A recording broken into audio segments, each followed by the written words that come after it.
sports talk. It's the Sam Bourquin Show. I'm ready. Give the show a call at 330-821-1310. Good call, meatball. Watch the Sam Bourquin Show on the AM 1310 Facebook page, the Q92 YouTube page, and on X. This is the Sam Bourquin Show on AM 1310 WDPN. Payoff pitch. Hard ground ball. Gets by Blaze Jordan. Stevenson given the goal. He comes home. The first walk-off for Ellie De La Cruz. Benintendi to the air back. He goes. It's a Betty ball. Right on cue. And the White Sox retake the lead here in the eighth. High fly ball. That's to right. That's back. That is gone. Ball game. PCA walks it off in the 10th. And the Cubs knock out. It began with a homer. He ended it with a homer. This ball was absolutely incinerated. Long gone again.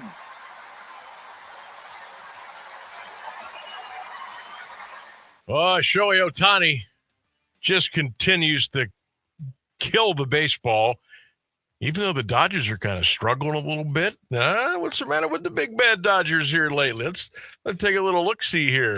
6-4 in their last 10. Padres are within 8. All right, what do you say? Hey, welcome into the Sam Bourquin Show, everybody. AM 1310. WDPN. Going to be with you until 6 o'clock tonight. Phone lines are wide open for you at 330-821-1310. Text line is ready to rock.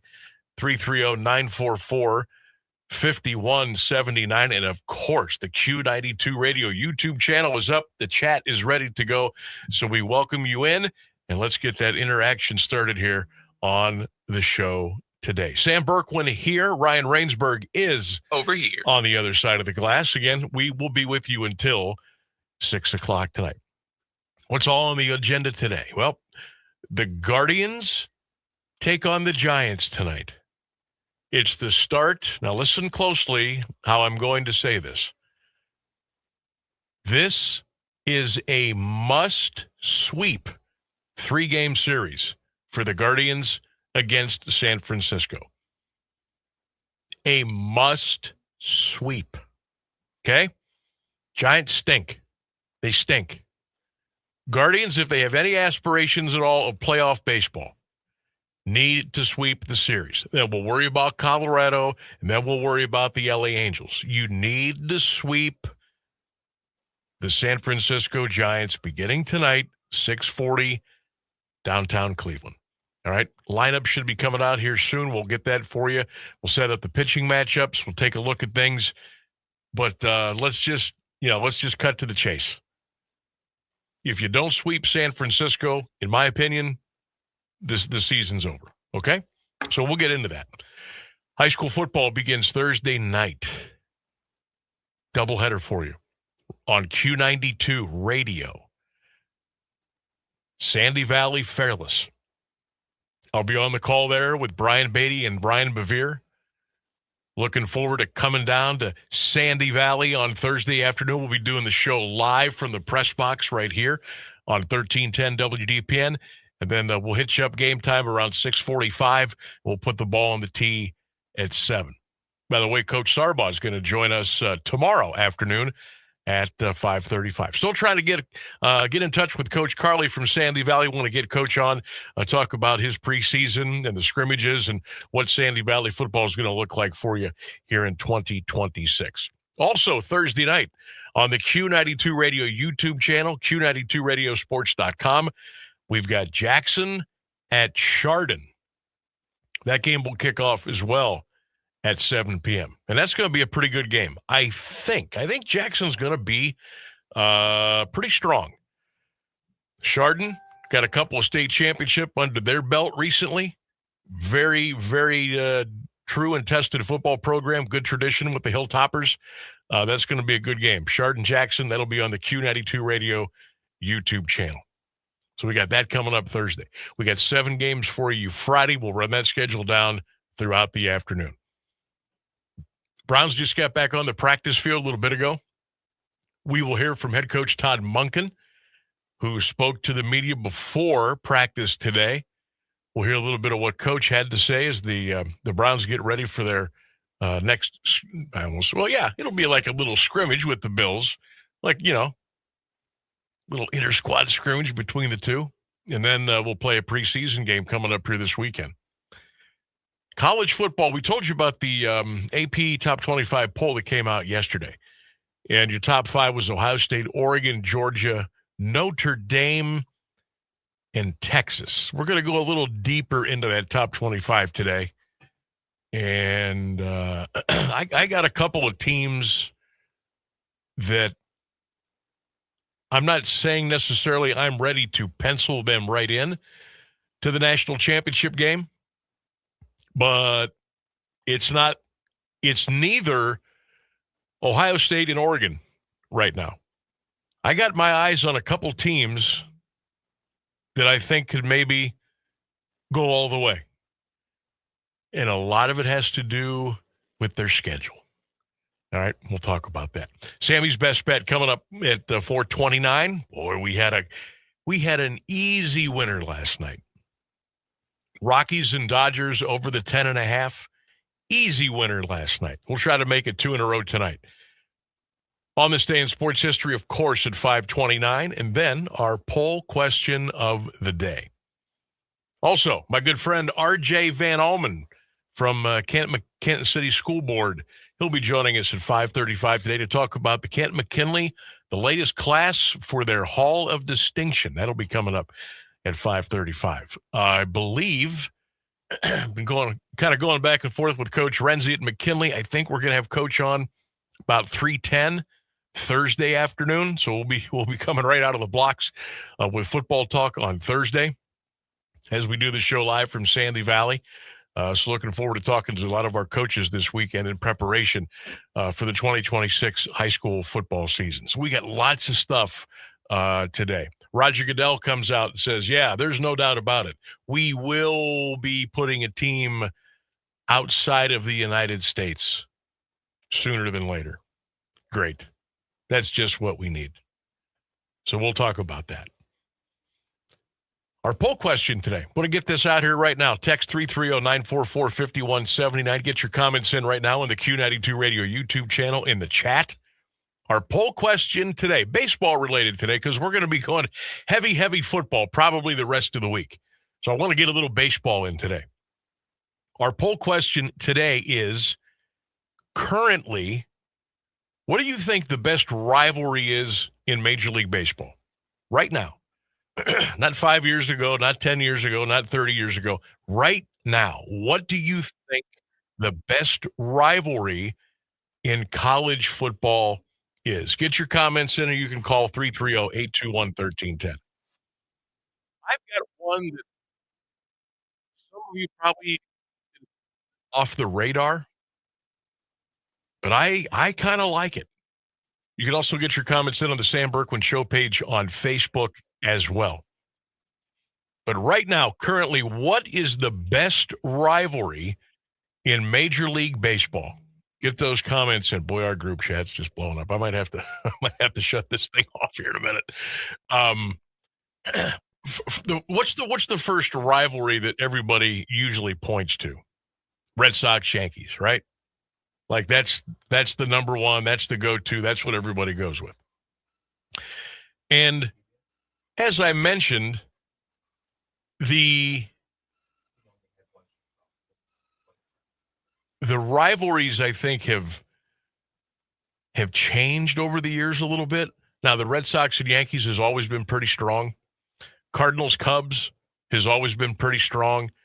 Giants, Dodgers has already been strong. Cubs, White Sox now is starting to get. That's why I wanted to say currently, what do you think the best rivalry is in Major League Baseball? Not 5, 10, 15, 20 years ago, because I think they've changed. I think some teams have kind of branched off of others and picked up a new rival. Some of the older rivalries that were kind of slowing down have kind of picked up steam again. And I think there's a couple of new ones out there right now. Now, for us in Northeast Ohio, it was the Yankees, right? The damn Yankees, the Yankee Hankies, all that stuff. Well, I don't really feel that anymore, you know? I don't, even though, the Guardians have been, fairly competitive.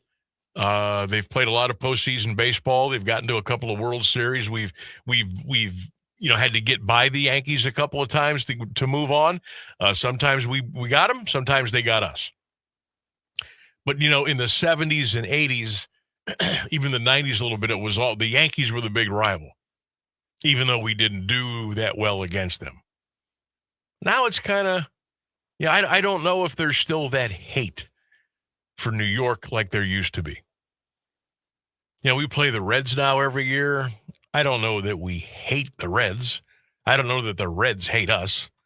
We play the Pirates, every year now because of interleague baseball. I don't think that's that's certainly not like Steelers Browns, but that's a one-sided rivalry if you get right down to it. Well, what do you think the best rivalry in Major League Baseball is right now? 330-821-1310 or get your comments in on any and all of our social media platforms. I'm going to tell you mine. I'm going to tell you mine right now. And it's out west. It's the Dodgers and the Padres. I think that's the best rivalry going in Major League Baseball right now. They're always 1-2 in the Western standings and in the National League West. Dodger Stadium always has 53,000 people for the Padre game. San Diego, standing room only crowds every time the Dodgers come in. The stadiums are absolutely electric. It feels like postseason. Like the crowds are, for the most part, engaged in almost every pitch. And that's hard to do over 161 games a year. But especially in San Diego, it is a party. It's a party when the Dodgers come to town. And the games are competitive. They're feisty. They get a little, some screaming and hollering. The bench is cleared a little bit. It's got a little attitude with it. And I like it. And I look forward to watching the Dodgers and Padres play during the regular season. And I look forward to them playing in the postseason. And I look forward to those stadiums just being as electric as I've ever seen. And yeah, Dodgers, Giants is still good. The Giants are terrible, but it's still a big rivalry in the Bay Area. Hey, I know A's Giants was a red-hot, spicy rivalry for a long, long time. And now with the A's going to Vegas in a couple of years, I don't know if that's still going to be what it used to be. Cubs-Cardinals traditionally has always been really strong. And then you got the games where there's two teams in the state, like Rangers, Astros. I guess it's big down there. On a national level, probably not so much. Florida and Tampa, nobody even cares inside the state of Florida, let alone across the landscape of Major League Baseball. White Sox, Cubbies is starting to heat up. Boy, did they have a dandy last night. Oh, my gosh. If you got a chance to watch the Cubs and White Sox last night, consider yourself lucky you saw a great baseball game. But who's got the best rivalry right now in Major League Baseball? Currently right now, what's the best? Scooter checking in on YouTube says Cub v White Sox and LA v SD. Yeah, see there. Yeah, Scooter he agrees with me. Cubs, White Sox is hot. Dodgers and Padres is hot. It's hot right now. So let's have a little fun with that baseball discussion here today. Don't forget Guardians Giants tonight, game 1 of what I am calling it a must-sweep 3-game series. First pitch tonight, 6:40 at the corner of Ontario and Carnegie. We'll take a break. 3:23 is our time. Lots to get into today. We'll have a little fun. The weather's beautiful. Let's hang out together on this Tuesday afternoon on 1310 WDPN.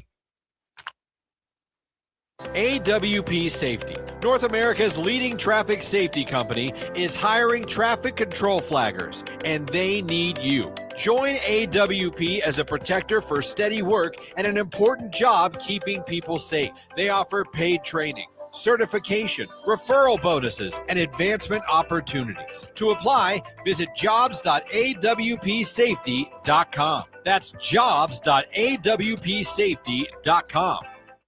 This place has a pulse.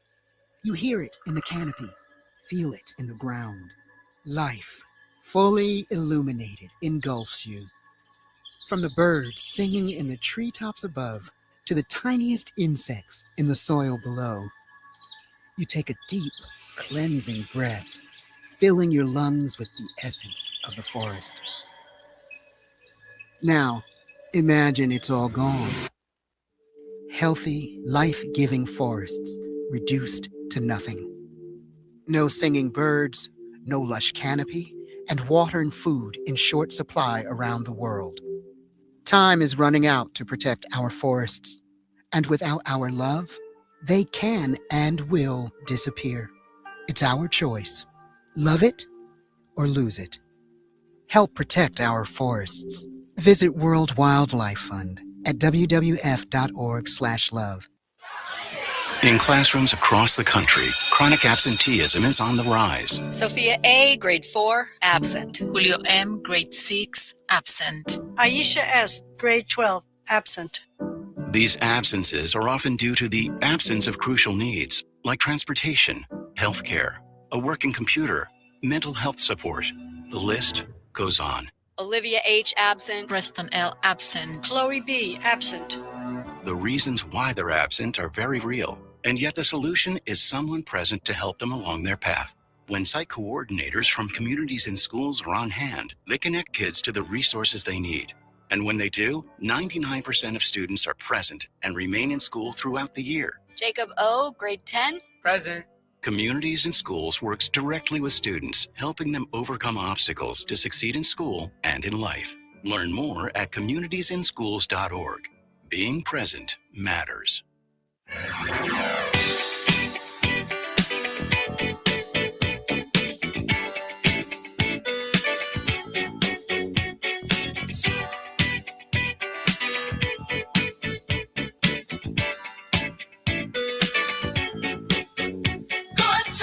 1310 WDPN. Welcome back to the Sam Bourquin Show. 330-821-1310. Comments at the Q92 Radio YouTube channel. We got the chat open for you today.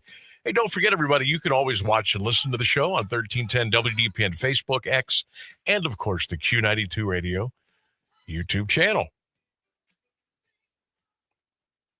So we have played 2 songs from Chic the last 2 days. Sorry, Freak Joey. Out. We did have it. And Good Times. And now I'm pretty sure those are the only two. I'm pretty sure that's it. I think that's it. Let me double check before I'm wrong again. I'm pretty sure that Chic is a 2-hit wonder. Pretty sure. Poll question today. Right now, what do you think the best rivalry is in Major League Baseball? Matthew says, Sam, it's Cleveland's pitching versus Cleveland's hitting. Robin, St. Louis and Cincinnati have something less than love going on right now. Yeah, they've got into a couple of little tiffs this year. Mike says whether they're playing in New York or California, it's the Dodgers versus the Giants. Jeff Krause checks in. Jeff, hope you're well, bud. Cleveland fans versus the Dolans accounting department. Yes. Jim says Red Sox, Yankees. Sean Broom says right now it's Cubs versus White Sox and Brewers versus the Dodgers. Okay. Dan Weaver says, Sam, it's the Dodgers versus the Yankees. Jim Griffin says Cards, Cubs. Carm says it's the Dodgers versus all of Major League Baseball. That's Best rivalry in Major League Baseball right now. What is it? Give me the two teams. What's the hot rivalry right now? I think it's Padres-Dodgers. I do. 13 times a year you get to see those guys go at it. And it's spicy, man. It's good. It's great. It's great entertainment. And I don't have a dog in the fight for either one of those teams, obviously. But it's pretty good. It's really, really good. Love to see the Padres get over on the Dodgers in the playoffs. Oh man, that would be so cool. It'd be really funny if they spent all that money and just don't win the World Series. You know, it's funny. I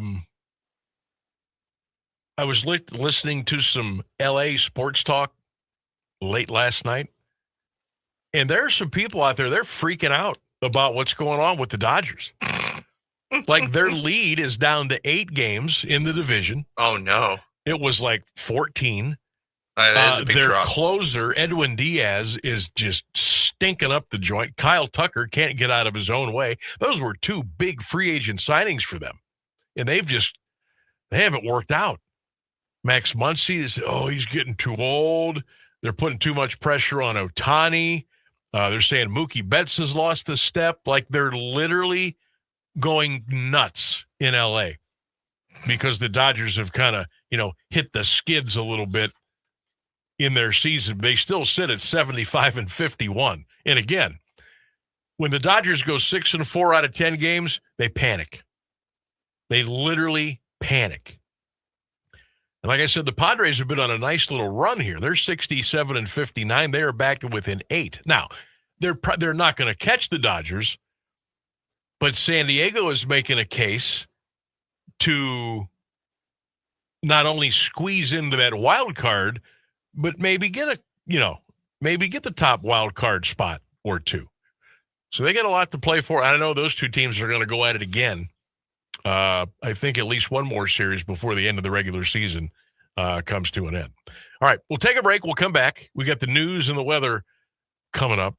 Again, Giants Guardians tonight, 3-game series in Cleveland starts at 6:40. I believe this is a must-sweep series for Cleveland to keep their hopes alive for a postseason berth. We'll get into all of that. We'll talk a little Browns. We'll hear from Todd Monken. That's all coming up, 1310 WDPN. The latest news and the current Alliance area weather forecast are up next on AM 1310 WDPN. Iranian citizens telling foreign media outlets survival is growing difficult as the price of food and other basic commodities soars under the U.S. blockade. The annual rate of general inflation is over 80%. Unemployment in Iran reached a 4-year high of 9.1% in June. Currency, the rial, is down to 1.88 million to $1, a major problem for the Iranians who prefer to do business using dollars instead of Iran's nearly worthless currency. Unemployment rates soared after the uprising in January because the regime blacked out the internet for about 3 months. Agriculture Minister Gholamreza Nouri Gazelje insisted Monday Iran's food security remains intact. Al Jazeera quoted some less confident remarks from President Masoud Pezeshkian last week, as the head of Iran's secular government considers imposing fuel quotas and price hikes. President Trump threatened to bomb Oman because he's unhappy the country is close to a deal with Iran to manage ship traffic through the Strait of Hormuz. That's what 2 regional officials said Tuesday, a day after the president leveled the threat. The officials said the administration has told Oman it's opposed to parts of the yet-to-be-announced deal, including the joint Iranian and Omani management of the exit route out of the passage. The officials were briefed on the U.S. position and how the administration views Oman's position. Top CIA analyst told Public News former CIA Director John Brennan had put analysts under duress to say Russia favored and sought to help Donald Trump in 2016 when the intelligence did not support that conclusion. Files released Monday reveal the FBI walked away from a far stronger case against Democratic Representative Eric Swalwell. The FBI opened its investigation in 2014 and named as its objective to obtain sufficient evidence to indict and arrest Swalwell for violations of campaign finance laws and quid pro quo exchanges. Christine Fang was a Chinese national whose parents the FBI identified as known MSS intelligence officers. The new file shows Swalwell admitted to FBI agents he had physical relations with Fang on multiple occasions and that he confirmed Fang referred interns to him whom his staff placed in his campaign and congressional offices. Agents traced 2013 straw donations through conduits back to Fang herself. February 8, 2017, the FBI dropped the investigation into Swalwell and narrowed the case to Fang alone. A federal jury convicted a Georgia man of laundering more than $2.7 million stolen from victims through online fraud schemes. Babajide Adeseo was found guilty August 6th of 2 counts of conspiracy to commit money laundering and 16 counts of transactional money laundering. Adeseo became a naturalized citizen in 2015. The fraud operation ran from April 2020 through September 2021. Much of the money was first sent to business accounts controlled by Adeseo's Nigerian co-defendant. He then transferred most of the funds to Adeseo while labeling the transactions as payments for vehicles from Adeseo's auto business. Adeseo then moved much of the money to accounts abroad, including in China, Hong Kong, and Nigeria. After being released on bond in June 2024, Adeseo continued receiving money through his own business accounts and accounts belonging to others. 79 degrees at 3:33 for WDPN News. I'm Clint Marshall. Here's Mark Johnson's forecast on AM 1310 WDPN. We've got high pressure sitting right on top of us today, and that means bright sunshine, a few scattered clouds here and there, a high right around 80 degrees, and lower humidity. Overnight, partly cloudy, dry, our low 62. I am Mark J. Weather from 3 News. Do we want to get right?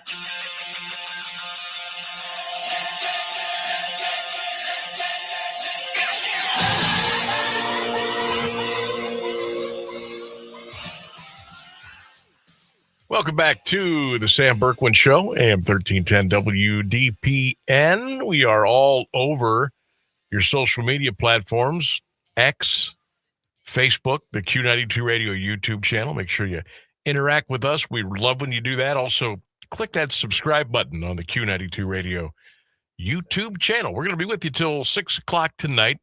Guardians and the Giants. Got to sweep. You got to sweep. As a matter of fact, the next 3 series, no, I take that back. The next 4 series, the Guardians, you better sweep San Francisco, and you better take 2 out of 3 from Colorado, the Angels, and Kansas City. A couple of more sweeps would be nice. What do we always say? You got to beat the bums and try to play close to 500 against the good teams.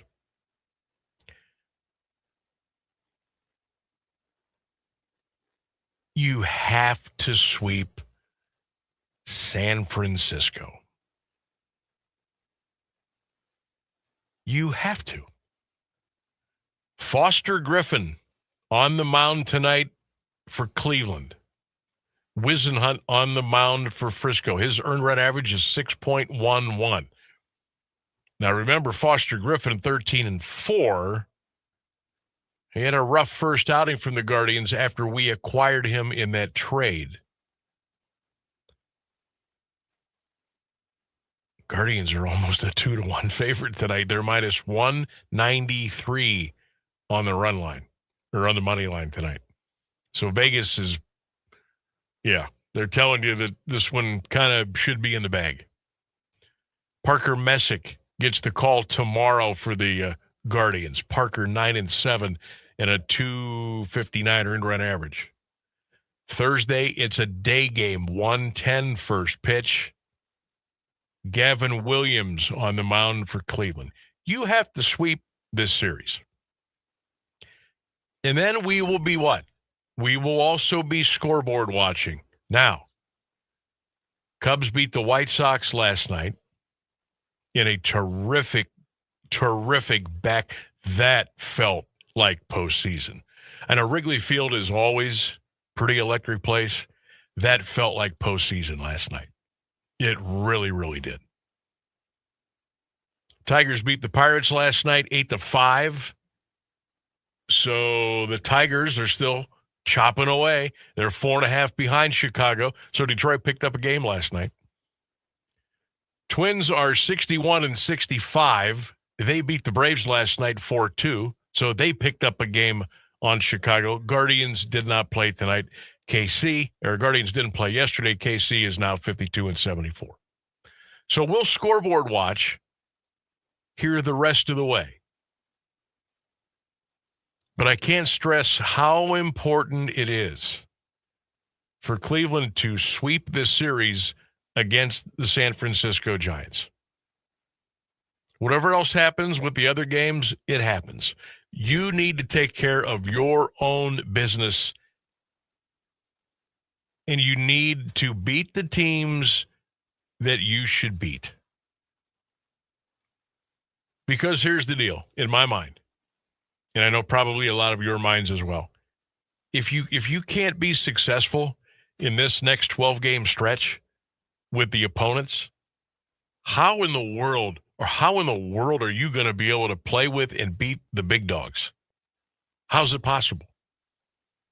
If you can't come out ahead against San Francisco, the Rockies, the Angels, and the Royals, how are you going to beat the Rays and Yankees and Red Sox and White Sox and Astros and Rangers?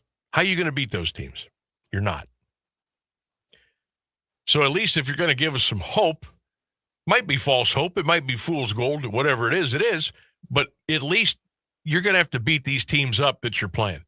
And if you struggle against them, then that tells me you're really not cut out for anything more than being around a 500 team and just playing out the string. And then you look forward to next year. Oh, wait a minute, there's probably going to be a lockout. So we got a lot to accomplish here with game 126 coming up tonight out of 162. You know what's another thing that's been kind of really disappointing for me with the Guardians? They're 4 games under 500 at home. Crowds have been pretty good. Old Dolan, he'd been rubbing his hands together saying, crowds have been good. We're 4 games under 500 at home. We're 31-32 away. You're supposed to take care of your own business in your own yard, right? You're supposed to take care of your own business at home. Guardians have not been able to do that. They're 3-7 in their last 10. They have not played good baseball since they came back from the All-Star break. That's just not 1 or 2 series. That's a lot of series clumped together. We're talking about the middle of July. It's been a month, okay? It's been a month of mediocre to poor baseball. I don't know how much that you put on vote. I don't know how much you put on the players. I don't know how much you put into, they made some acquisitions that if you listen to this show, and we hope that you do every day. I mean, I was excited. I was. That wasn't phony baloney, man. I was excited that we got Adele and that we got Lowe and that we got a couple of – I was excited. And what do? We come out of the blocks, tripping over our own feet. Couldn't get out of our own way. Putting up goose eggs. Leaving our starting pitchers in the rotation out to dry. Not getting them run support. Making mental errors. Can't get a bunt down. Not bunting when we should. Stephen Vogt either being too early or too late. Making a move with the mound, making the move with the guys on the mound. I thought we had some momentum. I thought we had some built-in momentum coming out of the All-Star break with the moves that we made. Now, we didn't bring in Sandy Koufax. We didn't bring in Barry Bonds. I know. But for the Guardians and the Dolans, for what they do and who they are, they made some moves, and I thought, okay, this is going to help this team out. I couldn't wait for the All-Star break to be over. I couldn't wait to get back out on the field. Man, what a letdown. What a letdown it's been.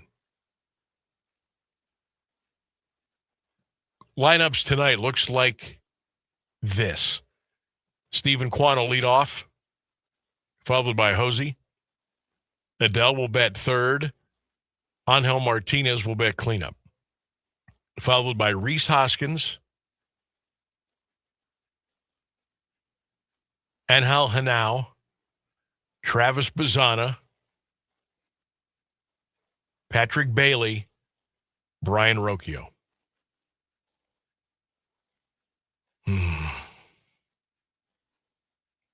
Just not enough lumber there, is there?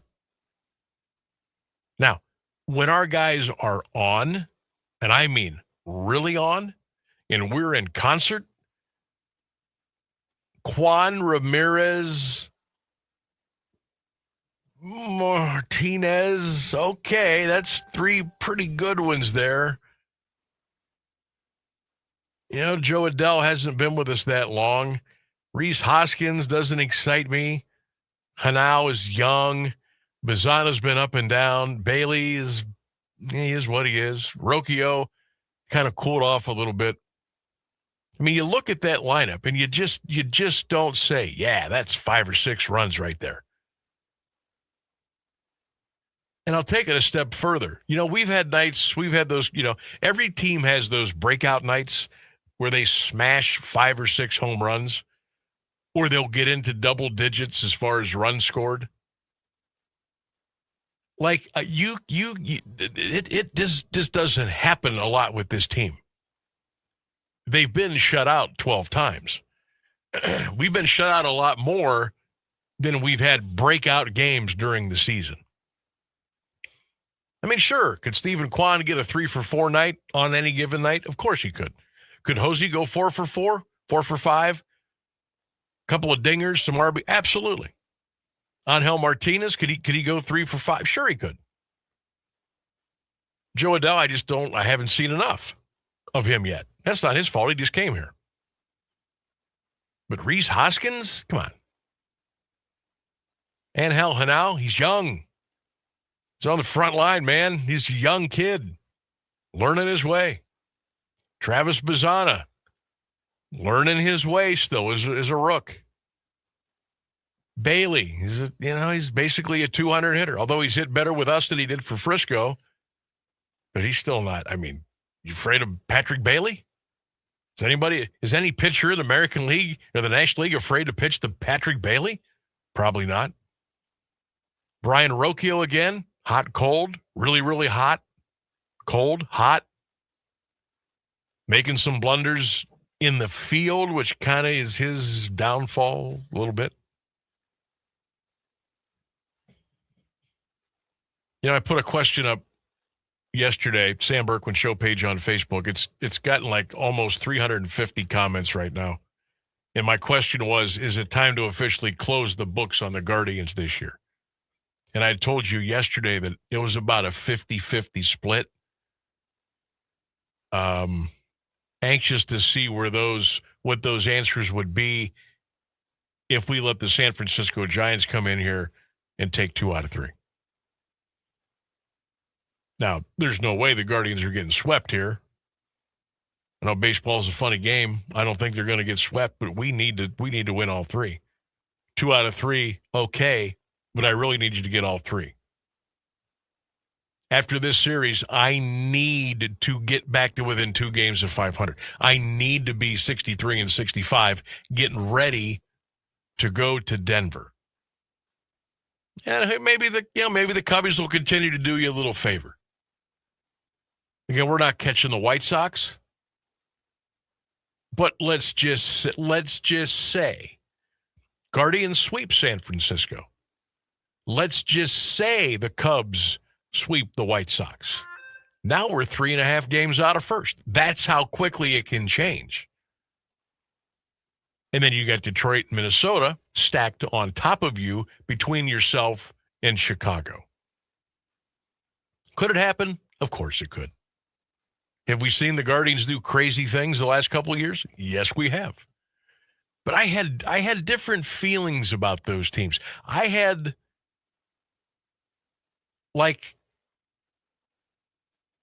thought they could do it.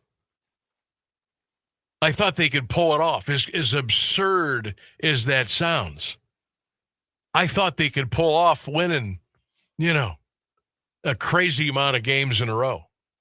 And some guys that were going to get hot at the right time. And the pitching was going to be great from the starters to the end of the pen. I just, for whatever reason, I don't feel that with this group. And I thought I was going to start to feel it after we made those moves at the All-Star break. But I'm just not feeling it. On YouTube. Plus, DeLauder's, Chase DeLauder's banged up. That was good timing, because on YouTube it says, bad time for DeLauder to have an injury, slight or otherwise, best hitter they have. Yeah. So, we got no Chase DeLauder for I don't know how long. I just don't have that. I just don't have it. Maybe I'll be proven wrong. But you gotta hammer San Francisco. I mean, I'm looking at their lineup right now. And folks, I can't really tell you who a lot of these guys are. I can tell you who Rafael Devers is. He bats second. I can tell you who Eldridge is, first baseman. He's batting fourth. I can't tell you who any of these other guys are. I'm going to run down this lineup. Cox, Devers, Barracoto. I hope I'm saying that right. Eldridge, Basabi, Kennedy, Gilbert, Kaiser, Kinzer, Koss. Who are these people? They're 51 and 73 for crying out loud. Willie Adames is on the shelf. He's day-to-day with a back problem. I don't know if he'll be coming back or not. They still got DeLauder as day-to-day with the hammy. They're still listing C.J. Kafis as a 7-day IL with the ankle. But a little overview of these two teams before they start their series tonight. You want to talk about the struggle bus with the Guardians averaging 4 runs a game? San Francisco is 4.1 runs a game. Runs allowed, Frisco 4.6, Cleveland 4.2. Hits per game, Frisco 8.5, the Guardians 7.7. Hits against, just about a wash, right around 8. Now, the batting numbers. Frisco hitting 249, Cleveland 233. 233 as a team. Slugging percentage. Frisco 407, Cleveland 369. Folks, we're 30th. We're last. We're dead last in slugging. OPS, we're 29th. Second to last. We're 28th in home runs with 119. The only thing we do really, really well is steal bases. We're sixth at 121. But the batting averages tells you everything. Batting 233, OBP 313, slugging 369, OPS 682, home runs 119. 27th or lower in every one of those categories. Pitching. Okay, what do we always say? Good pitching beats good hitting. Guards ERA as a team, 3.85. 8th in baseball. The whip, 11th, 1.26. Strikeouts per 9 innings, really good, 9.4. That's third. Home runs given up, 145. It's tied for 18th. Fielding percentage, not good. .984, that's 20th. Batting average against, not bad. Tied for 9th at 2.38. We just don't have the guns. We don't have the guns. And when I say even when our guys could get hot, that's probably not going to be enough. If Quan and Hosey and Angel get like scorching hot, that's 3 guys out of the lineup. You got to have other guys that are going to move them over or push them around, get them in. I just don't think we've got enough of that. Now, Lowe's not in the lineup tonight, going up against a left-handed pitcher. I mean, you brought this guy in. I'm gonna put Nathaniel Lowe out there to play every day. I know the book says lefty righty, lefty righty. I think after we've played 125 games, I think some of that's got to go by the wayside. You got to go with your gut. You got to go with fit. And you got to see what's going on. Nathaniel Lowe's been hitting the ball pretty good. Send him up there against a lefty. See what happens. Foster Griffin, Carson Wisenhunt, the pitching matchup tonight. 6:40, Progressive Field, downtown Cleveland. We'll take a break. Coming up on 53 minutes past the hour. Phone lines are open, 330-821-1310. The chat is rolling on the Q92 Radio YouTube channel. Don't forget, you can check us out, interact with us each and every day, 3 until 6 on 1310 WDPN, Facebook, and X as well. We'll step away. We'll come right back. Stay with us, everybody. Do you have trouble getting in and out of the bathtub? Are you afraid you'll slip and fall entering or exiting a tub? Safe Step walk-in tubs can transform your bathtub from an area of concern to a calming refuge. Call them today at 1-800-498-2098 and save $1,600. Safe Step walk-in tubs and showers are proudly made in Tennessee and offer an ultra-low step-in, avoiding that difficult climb over a traditional bathtub wall. They also offer a variety of therapeutic benefits that may help soothe your aching muscles and joints, increasing your mobility, boosting your energy, and improving your sleep. Safe Step walk-in tubs are designed to easily fit your existing tub space and are often installed in as little as one day. Just dial 1-800-498-2098 today to save $1,600 and receive a free shower package. That's 1-800-498-2098 for a free no-obligation consultation and to save $1,600. Safe Step walk-in tubs. Safety never felt so good. This Friday night at Lake County Perry, the Pirates will host the West Branch Warriors in Division IV Region 13 high school football here on AM 1310 WDPN. I'm Sam Bourquin. Join me and my partner Caleb Norick on Friday night at 7 as the number 4 seed West Branch Warriors at 10-1 take on the number 1 seed, the 9-2 Lake County Perry Pirates. Hi, I'm Kristen Bell. As a mom, I want my kids to have full bellies, big dreams, and all the energy in the world to chase them.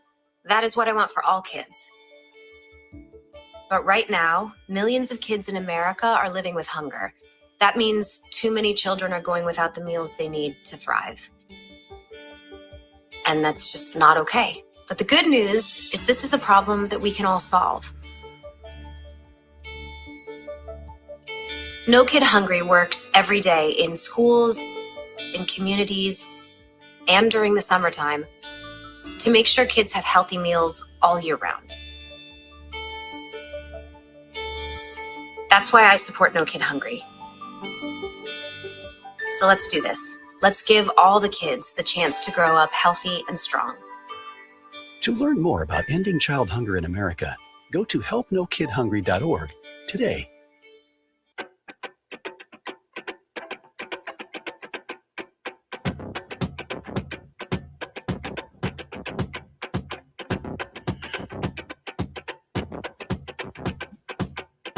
$1310 WDPN. Welcome back to the Sam Bourquin Show. 330-821-1310. 330-821-1310.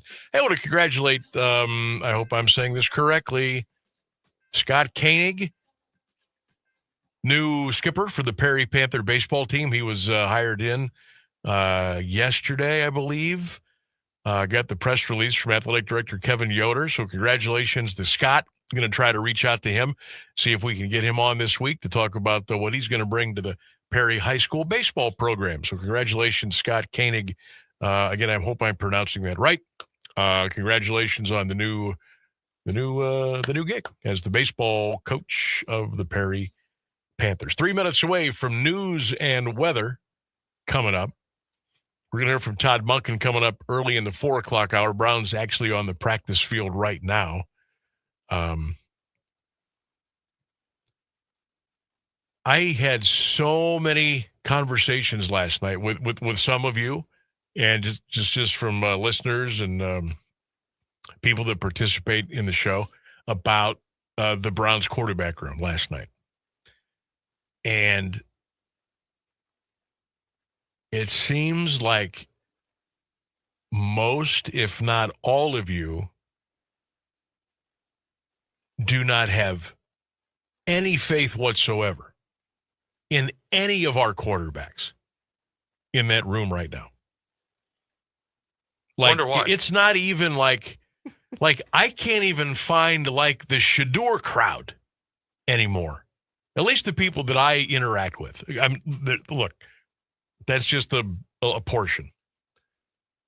But last year I would get people fighting back with me. Hey, Shador, he should be out there. They're holding him back. They're not giving him a chance. Stefanski, blah, blah, blah. I'm not hearing that this year. And again, we've only played one preseason game, and we are all limited to what we see in practice. So we go by what the beat reporters see and relay to us. But I'm not getting that Shador crowd like I did last year. But most of the conversations that I have had, I'm telling you, man, I can't find 5% that think anybody in that quarterback room is going to do anything with this team this year or in the future. And I've said that for 2 years. And I know I'm not the only one. But our future is not in that quarterback room right now on Lou Groza Boulevard. It ain't. And whether you get it through the draft, which is, I think, kind of where we want to go here a little bit. I have never seen Browns fan, and I understand. I get it. I mean, geez Louise, the product they've put out there for the last several decades has been terrible. But I have never seen even some of my closest brown and orange glasses wearing friends, listeners, contributors, interactors. I've never seen the group as down already on the quarterback room as they are right now. High praise for Carson Schlesinger. A little bit of praise for some of the draft picks the last couple of years. But nobody, and I mean nobody, is in love with anybody in this quarterback room right now. It's like the conversation you think's going to heat up a little bit, and then somebody comes in with a big, cold, wet rag and throws it on the fire. And there's no fight back. There's no, hey, wait a minute, there's none of that. It's like everybody has come to the epiphany that, yeah, we don't have a quarterback. We'll see.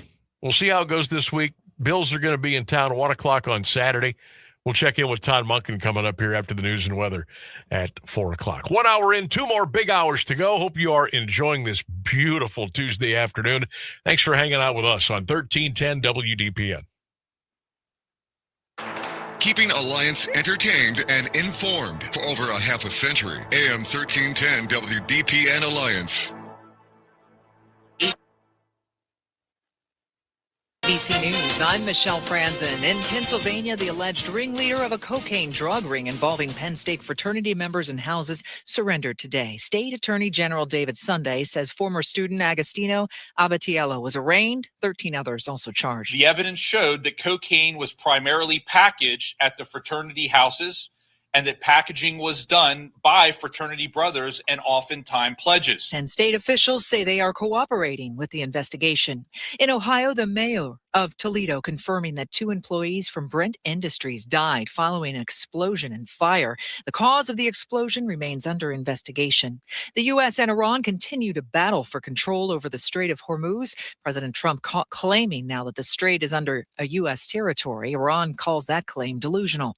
Liberia announced it will receive up to 1,200 deportees from the U.S., marking the largest deportation arrangements with the Trump administrations. This is ABC News. O'Reilly Check engine, ABS, or maintenance light on? Take the guesswork out of your warning lights with O'Reilly Veriscan. The service is free and provides a report with solutions verified by ASE certified master technicians. And if you need help, we could recommend a shop for you. Ask for O'Reilly Veriscan today. O'Reilly Auto Parts. Okay, all signed up.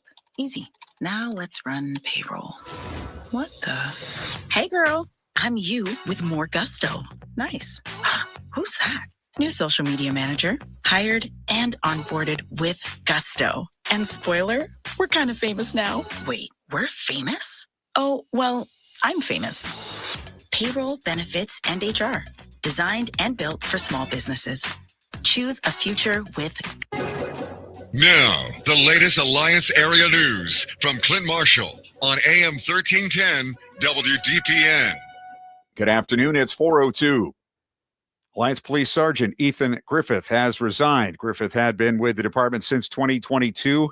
He'd been on unpaid administrative leave following his July arrest on a charge of endangering children involving the 4-year-old son of his fiancée.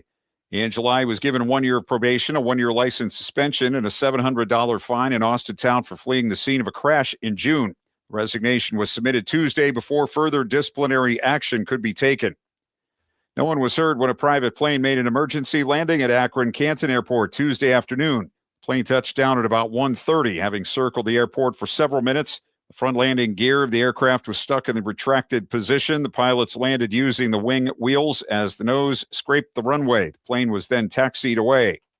Fourth suspect now facing a felony charge in connection with a Canton double homicide. 36-year-old Emily Ryder of Canton arrested Monday and is accused of hiding wanted suspect Melissa Terrell of Canton by driving her around without telling police. Ryder faces an obstructing justice charge and is due in Canton Municipal Court Wednesday. Terrell, Eric Lamar, and Daryl Washington of Canton also face charges in the August 9th deaths of Katina Spells and Courtney Yeager. Alliance City Council rejected a proposal that would have dissolved a bargaining unit representing city department heads. The resolution failed 4-3 Monday after new council president Julie Jack Meades broke a 3-3 tie. Members Jim Edwards, Cindy King, and Philip Mastriani voted no.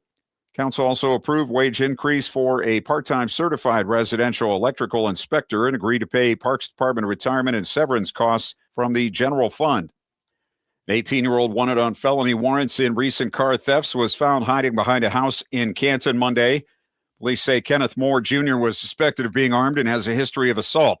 A canine team tracked suspects toward Highland Road Northeast, where officers found a juvenile on a porch who matched the description. The juvenile was handcuffed, but officers quickly determined he was not involved and released him. The encounter was captured on video that's now circulating on social media. Canton Police Chief John Gabbard says the video does not show the full circumstances behind the incident. He says an officer cannot dismiss safety concerns simply because he or she is contacting a juvenile. Another family-owned Stark County auto dealership will become part of a chain. Kempthorne Motors of Canton has been purchased by Great Lakes Auto Group. Deal includes the Volkswagen, Mazda, Mercedes-Benz, Volvo, and Sprinter franchises, all based at 1449 Cleveland Avenue Northwest. The dealership has been owned by the Kempthorne family since 1938. Great Lakes is based in Akron and operates Honda, Hyundai, Subaru, and Toyota dealerships in Northern Ohio and Columbus, as well as in New York, Indiana, and Virginia. A Canton man has been sentenced to 90 days in jail after accidentally firing a gun inside his apartment. 66-year-old John Longmire pleaded guilty last month to improperly discharging a firearm and having a weapon under disability. Common Pleas Judge Kristen Farmer imposed the sentence. The incident happened April 12th on Tuscarawas Street East. The bullet traveled through 3 neighboring apartments, but no one was injured. Longmire will also serve 3 years probation and complete 200 hours of community service. The Louisville Board of Education dealt Monday with personnel and financial matters. WDPN's David Schurer reports. 9 resignations, 15 new hirings, 8 transfers, along with supplemental, athletic supplemental, and volunteer contracts, along with 28 other staff and student workers were approved. The newly hired Assistant Superintendent Liz Liebens and Treasurer Adam Fisher took their seats as replacements for Anna Miner and Derek Nottingham, whose resignations were effective at the end of July. Overnight field trips were approved for varsity football, band, boys cross-country team camps, Classes will begin for all students on Thursday, August 20, and donations totaling $6,509 were gratefully accepted. ODOT is proposing a $2.1 million rehabilitation of the Route 93 bridge over Sugar Creek in Brewster. The project would replace the bridge beams and concrete deck and repair the piers and abutments. Construction could begin in fall 2028 and require a closure of Route 93 for up to 120 days. Detour would use routes 241, 30, and 62. Public comments are being accepted through September 16th. Several local high schools among those ranked in the latest U.S. News and World Report Best High Schools list. Lake ranks 54th in Ohio, Hoover 57th, Jackson 69th, Louisville 93rd, Northwest 106th, West Branch is 126th, Perry 177th, and Tuslaw 190th. East Canton ranks 239th, Minerva 312th. Ohio ranks 22nd nationwide with 26% of its high schools in the top 25% nationally. The rankings consider factors including college readiness, curriculum, state test performance, and graduation rates. West Branch School District expecting expenses to outpace revenue within the next 3 years. 5-year forecast accepted by the board Monday shows deficit spending beginning in 2029 and growing to about $2 million by 2031. Revenue is projected to rise slowly, while total expenses climb to nearly $25.9 million in 2031. 79 degrees at 4:07. This is the local edition of WDPN News. I'm Clint Marshall. Meteorologist Mark Johnson has the latest forecast on AM 1310 WDPN. 80 warm degrees for your Tuesday high. The good news is we're dry, we're sunny for the most part all day long, and humidity is lower today. Good news out there. Overnight, partly cloudy skies, our low in the lower 60s. From the 3 News Weather Center, I'm Mark Johnson. Live from the AM 1310 WDPN studio, it's time for live and local sports talk. It's the Sam Bourquin Show.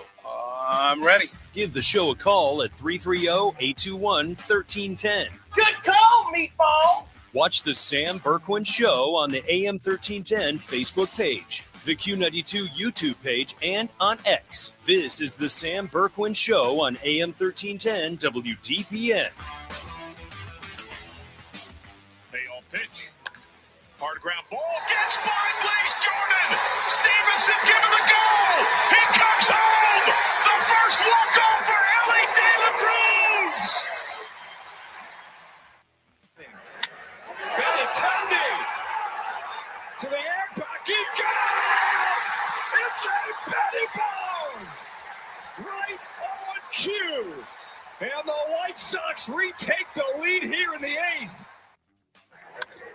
High fly ball. That's to right. That's back. That is gone. Ball game. PCA walks it off in the 10th. And the Cubs knock out. It began with a homer. He ended it with a homer. This ball was absolutely incinerated. Long gone again.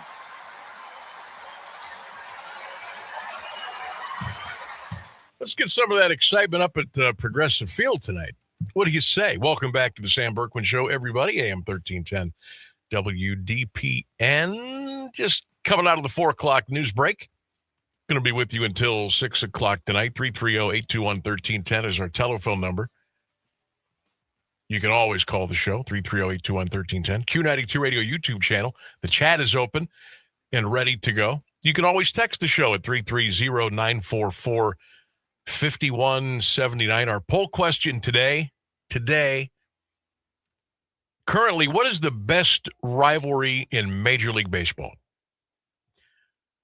I wanted to get a little baseball in today because we're going to go heavy football the rest of the week, especially with our poll questions and our content and our interviews and everything. And we're starting to get to that point where, we're going to separate a little bit more pretenders from contenders. And the games are heating up. The series are getting bigger. The division series games are getting bigger. And I just kind of want to put that out there. What we're watching here, some teams are in must-win mode right now. We're all kind of scoreboard watching a little bit. And we're watching a lot of games, a lot of series. What do you think the best rivalry in Major League Baseball is currently? I think Dodgers-Padres is the best going right now. Right now. And I want to stress currently. You know, over the years, over the decades, the traditionalists tell you what? Red Sox, Yankees, Cubs, Cardinals, A's, Giants, Giants, Dodgers. Who has the best rivalry right now? 330-821-1310, 330-821-1310. Get your comments in. Q92 Radio YouTube channel and the Sam Bourquin Show page on Facebook. Best rivalry in Major League Baseball. And I know this is a little tough because it's not football, it's not basketball. You play so many games a year. But remember, a lot of these rivalry games, so to speak, you're seeing these dudes 13 times a year. So, yeah, there's going to be some bad blood. There's going to be some big games. There's going to be a walk-off. There's going to be a shutout. There's going to be a play that turns the game on its heels. But overall, what's the best rivalry right now? Mike says yes. Currently, Padres-Dodgers would be the one. I'll take Dodgers-Padres or Dodgers-Giants in the playoffs every year. I saw Dodgers versus Giants at Dodger Stadium many years ago. Pitching for the Giants was former Dodgers World Series hero Oral Hershiser. He got booed. Yeah. That's what I'm talking about. You like to see a little sizzle with the steak when you're talking rivalries in pro sports, and for this instance, Major League Baseball. Mike says, Sammy, it's the South Side versus the North Side, Cubs and White Sox. A lot of you are chiming in. It's the Guardians fans versus the Dolans. That's a good one. I'm right there with you. I liked whoever said it was the Dodgers versus the rest of the MLB teams. Yeah. That was funny. Because of all the money that they spent. Because their payroll department. Subway Series, Mets, Yankees. Hey. That's a strong rivalry, don't get me wrong.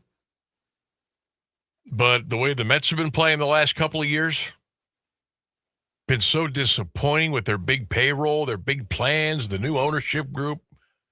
Stephen Cohn just hasn't. Hey, I remember when the Mets and the Yankees played in the World Series. Can't exactly remember what year it was, but that was pretty good theater. That was pretty good theater. Yankees, Red Sox, Sam, always been that way. I know. Guardians versus everybody else. Sam, interesting question. Usually we don't talk rivalries in Major League Baseball. Thanks for freshening it up a little bit. For my money right now, it's Cubs, White Sox. What? Let me ask you this. Why do you think we don't have a bigger rivalry with the Reds? Why is that? Especially with, we are, Cleveland to Cincinnati is 4 hours? Around, maybe? 4.5? We don't have much of a rivalry with the Browns and the Bengals either, do we? Yeah, a little bit. A little bit. But, we play the Reds every year twice. we play 3 games down in Cincinnati. We play 3 in Cleveland. Again, we're about 4 hours away from one another. But there's just no, I always laugh when they when the marketing and promo people for both teams, the Battle of Ohio. I don't feel that way. But why is that? Is it just because until interleague play it was just, they're in the National League, we're in the American League. A lot of people still swear to this day that Cincinnati's really not in Ohio. They say they're in Kentucky. Just kind of jabbing them a little bit. You would think maybe that would spark a little bit. Cincinnati is what they call them. Yeah, that's an argument that could be made. But there's just right on the border. And I know Tito's been the skipper now for a couple of years. There's just maybe because we don't play each other in the postseason. The Reds haven't been, we haven't been. I don't know. George checks in on Facebook who says, I think it's because the Reds are simply NL.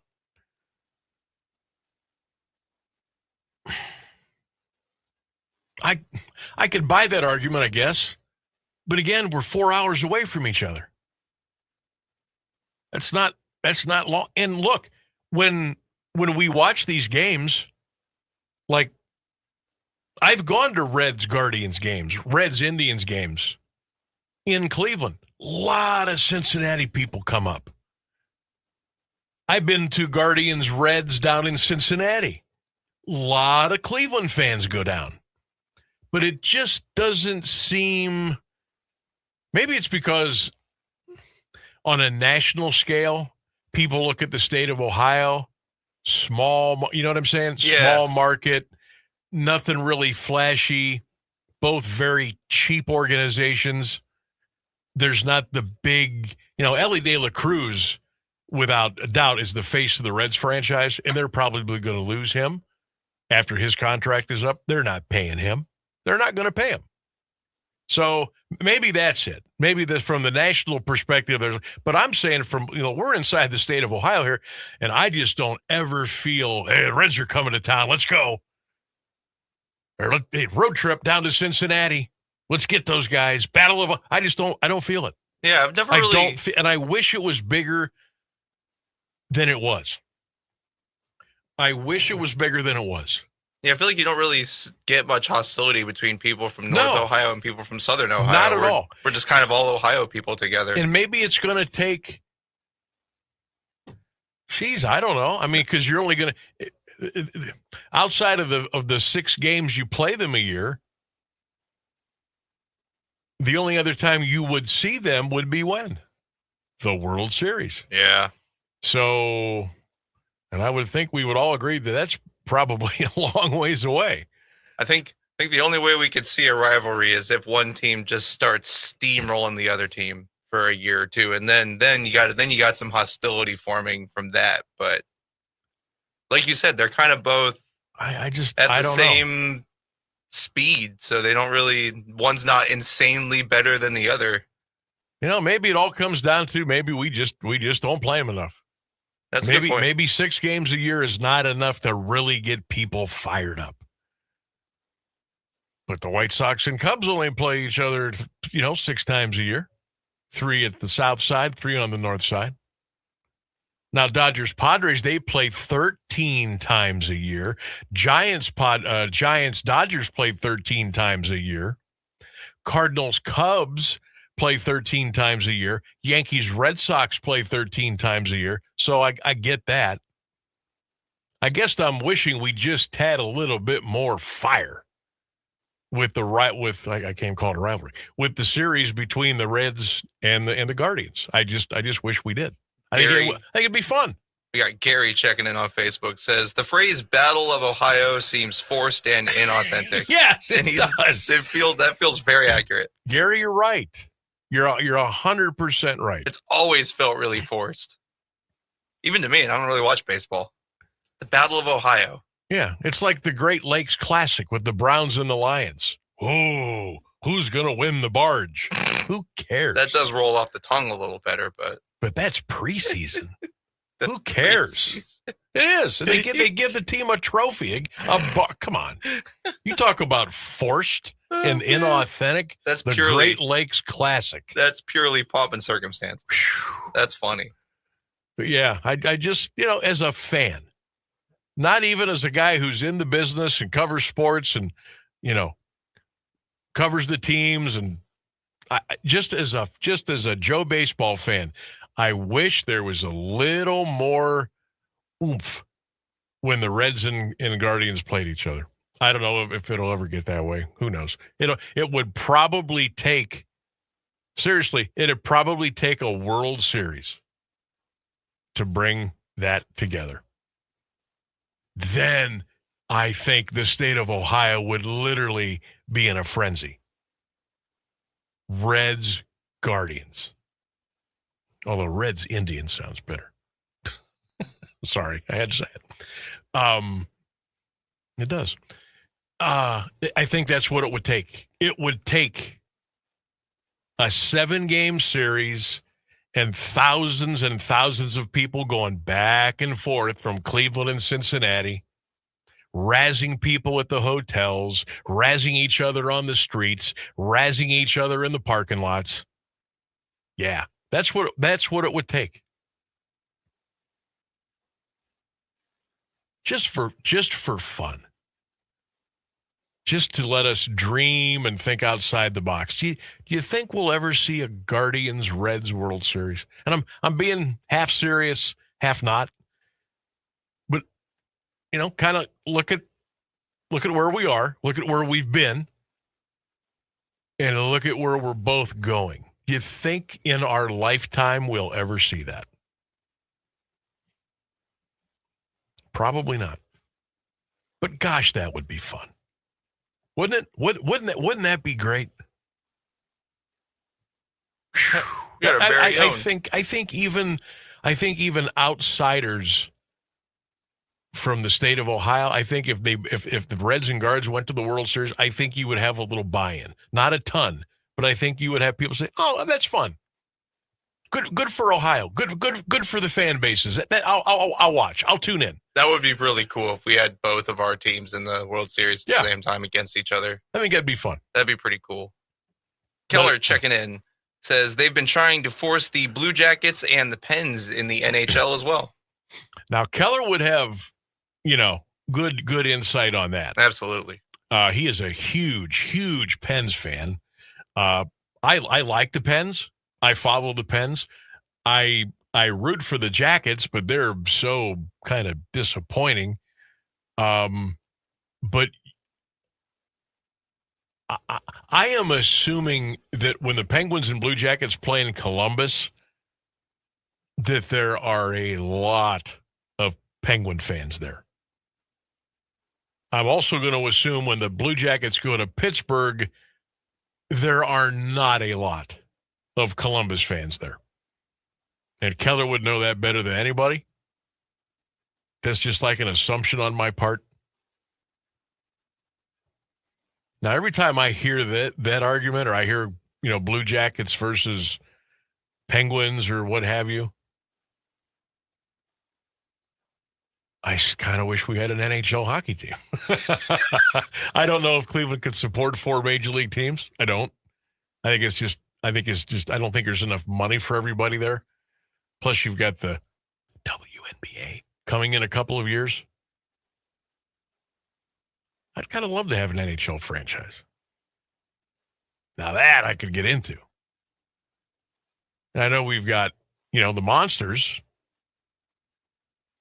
minor league team, and they do well. Their attendance is really good. They do their marketing and promotions. They do a fantastic job.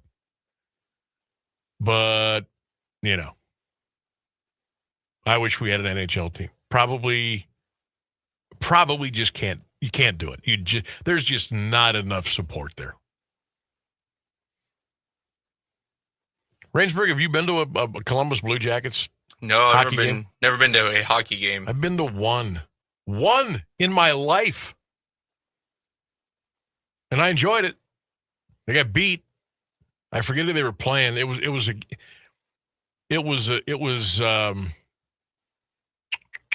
might have been 4 or 5 years ago,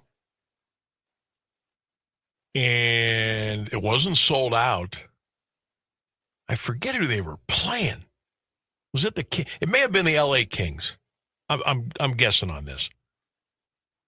But it was okay. I don't even know if Columbus scored that day, to be honest. It was just it. But I regular season. I think it was like the middle of the year. Maybe both teams were kind of like, let's just mail this one in. I probably picked a bad game to go to. But, I wouldn't mind seeing us get a team in Cleveland. 27 minutes past the hour. We'll take a break. We will come back and get you all set for another edition of Sammy's Best Bet. We hit yesterday. Let's see if we can make it 2 in a row today. Teachers are dynamic leaders, shaping a new generation. They bring a variety of perspectives from diverse backgrounds, innovating how they teach to prepare students for our fast-changing world. Achieving this takes skill and expertise. They're tireless explorers, creatively discovering a universe of solutions, telling stories, experimenting, inspiring, mentoring, connecting cultures, and connecting with each other. Leading by example.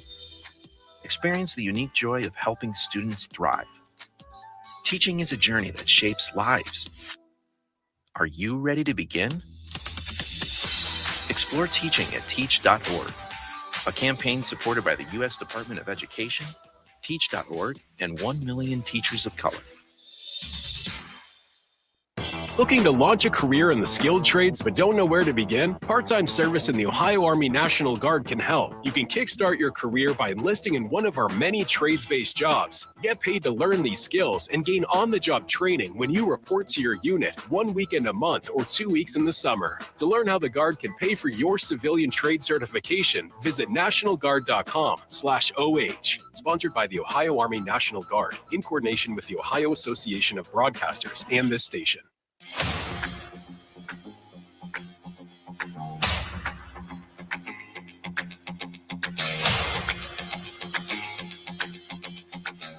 All right, Rainsburg, you got a traffic announcement over there or a little story you want to get to people? Because I think we want to keep people on top of here. Yes, we do.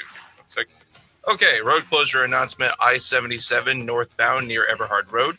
I-77 northbound is currently closed for the Everhard Road west exit. The closure is in Plain Township near mile marker 109, just south of the Belden Street, Whipple Avenue, Everhard Road west exit. Please use alternate routes. We'll update this as soon as we can. 77 north around the Belden Village area, completely closed, like it's closed. It's a bad accident. So if you can, stay away from that area. All right, real quick, Sammy's Best Bet. We hit last night. We gave you the over. With the Rockies and Dodgers, we, quote-unquote, knocked that one out of the park. Tonight we're going to go with a game where last night I think the combined runs was like 4. There was not a lot of offense last night. I think usually in Major League Baseball, when one game's like a 2-1, 3-2, 2-0 game, the next night I think you turn it up a little bit, and I think it's what we got here. We're going to go over the total with the San Diego Padres and the New York Mets tonight. The total is 8.5. The game is at Citi Field. We're going to go over. We're going to go over Mets-Padres over the 8.5 tonight. Little win streak here. Let's get it at Sammy's Best Bet. News and weather coming up. Here's the latest news on AM 1310 WDPN. Good afternoon. It's 4:30. The United States Tuesday condemned Israeli airstrikes on a military airfield in northwestern Syria, calling the attack an unnecessary escalation and urging Israel and Syria to resolve their differences through diplomacy. U.S. Special Envoy for Syria, Tom Barrack, said Washington was deeply concerned by Tuesday's strikes, which Syrian state media said hit the base 8 times earlier in the day. Barrack said the government of Syrian President Ahmed al-Shara had not taken any threatening actions toward Israel and had instead sought to reduce tensions. No casualties were reported. U.S. Special Envoy Jared Kushner and Israeli Prime Minister Benjamin Netanyahu agreed Monday Hamas must disarm before Gaza's rebuild or Israeli forces withdraw.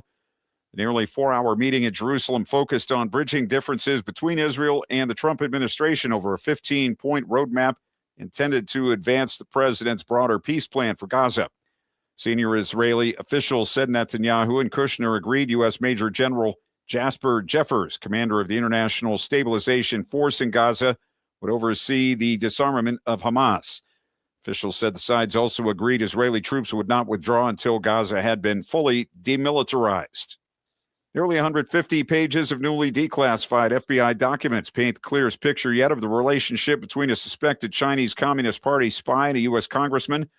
Former California Representative Eric Swalwell, who resigned from his role in April, is the focus of files released by the White House Government Transparency Task Force. New details outline his dealings with suspected spy Christine Fang, who went by Fang Fang, including admissions from Swalwell he had a sexual relationship with her before he was elected to Congress.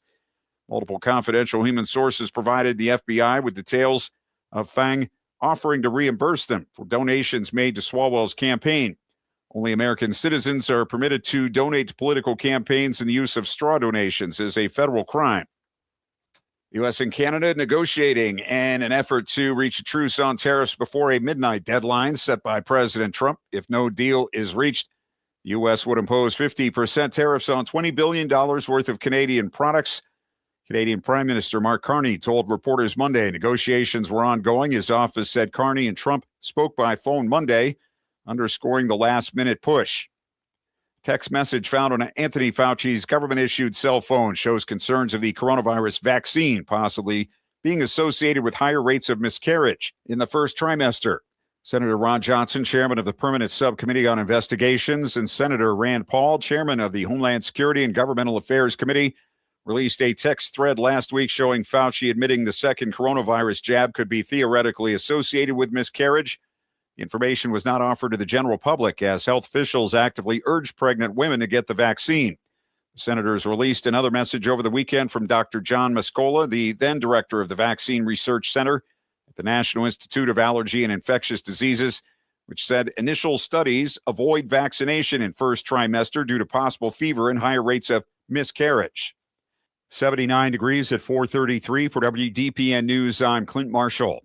Now, the Alliance Area Weather Forecast from Mark Johnson on AM 1310 WDPN.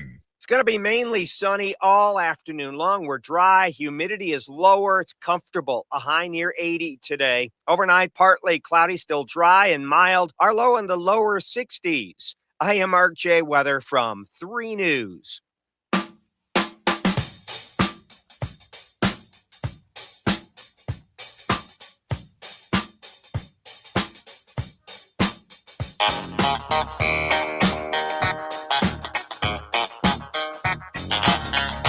Welcome back to the show, 1310 WDPN again. I-77 North is closed.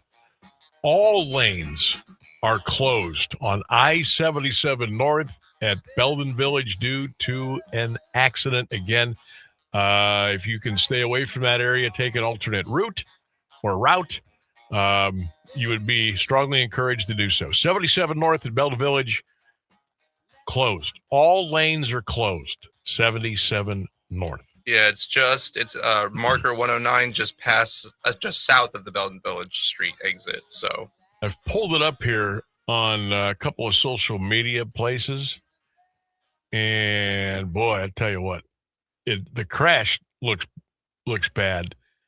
And then you've got all the rubberneckers going south that are just, it's at south is at a standstill too. But 77 North is closed. 77 South around the Belden Village area is moving very, very slowly. If you happen to be in that, first of all, sorry that you're in that mess. Let us know what's going on there if you can. 330-821-1310 or hit us up on social media. Give us a little update so we can keep everybody informed and up to date as best as we can, because at this time of the day, a lot of people getting out at 4. Oh my God! 4, yeah, work's letting out soon. Yeah. Ooh. So between 4 and 5:36, it gets a little snarly, and people want to get home from work. They want to run their errands. They're going out to eat. They want to get home. They want to pick up the kids. They got to.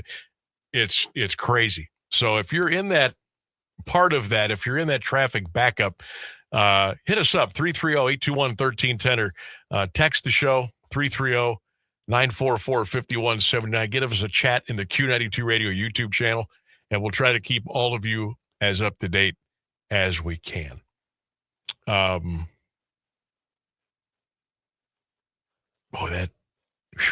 that does not look good. Either way. I mean, again, 77 North closed, but then 77 South is very heavy with traffic. So be careful. Please be careful if you are out and about.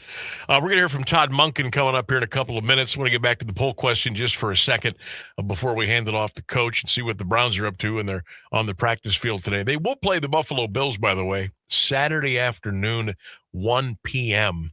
at the stadium in Cleveland. Poll question of the day. What do you think the best rivalry is right now in Major League Baseball? John says Cubs, White Sox. George, Yankees, Red Sox. They absolutely hate each other. Another one here, Padres, Dodgers. That's mine. I think San Diego, L.A., the Padres, Giants. Oh, I keep saying Giants. They stink. Padres, Dodgers. I think that's the hot rivalry right now in Major League Baseball. So keep those comments coming in.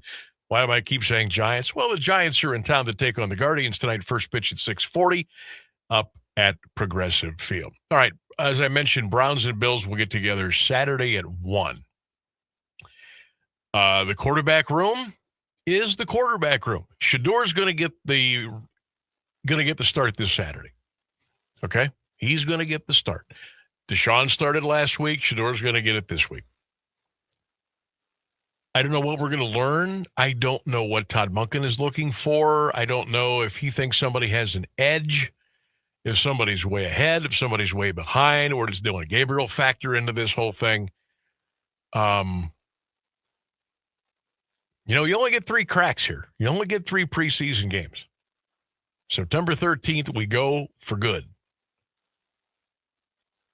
If I took a poll of Browns fans who they think should be starting, I would guess right now it's probably 80-20 Shador. I would guess. But with the limited amount of access to practice and the fact that you're only playing 3 preseason games, and a lot of those games, a lot of the starters are out for both teams.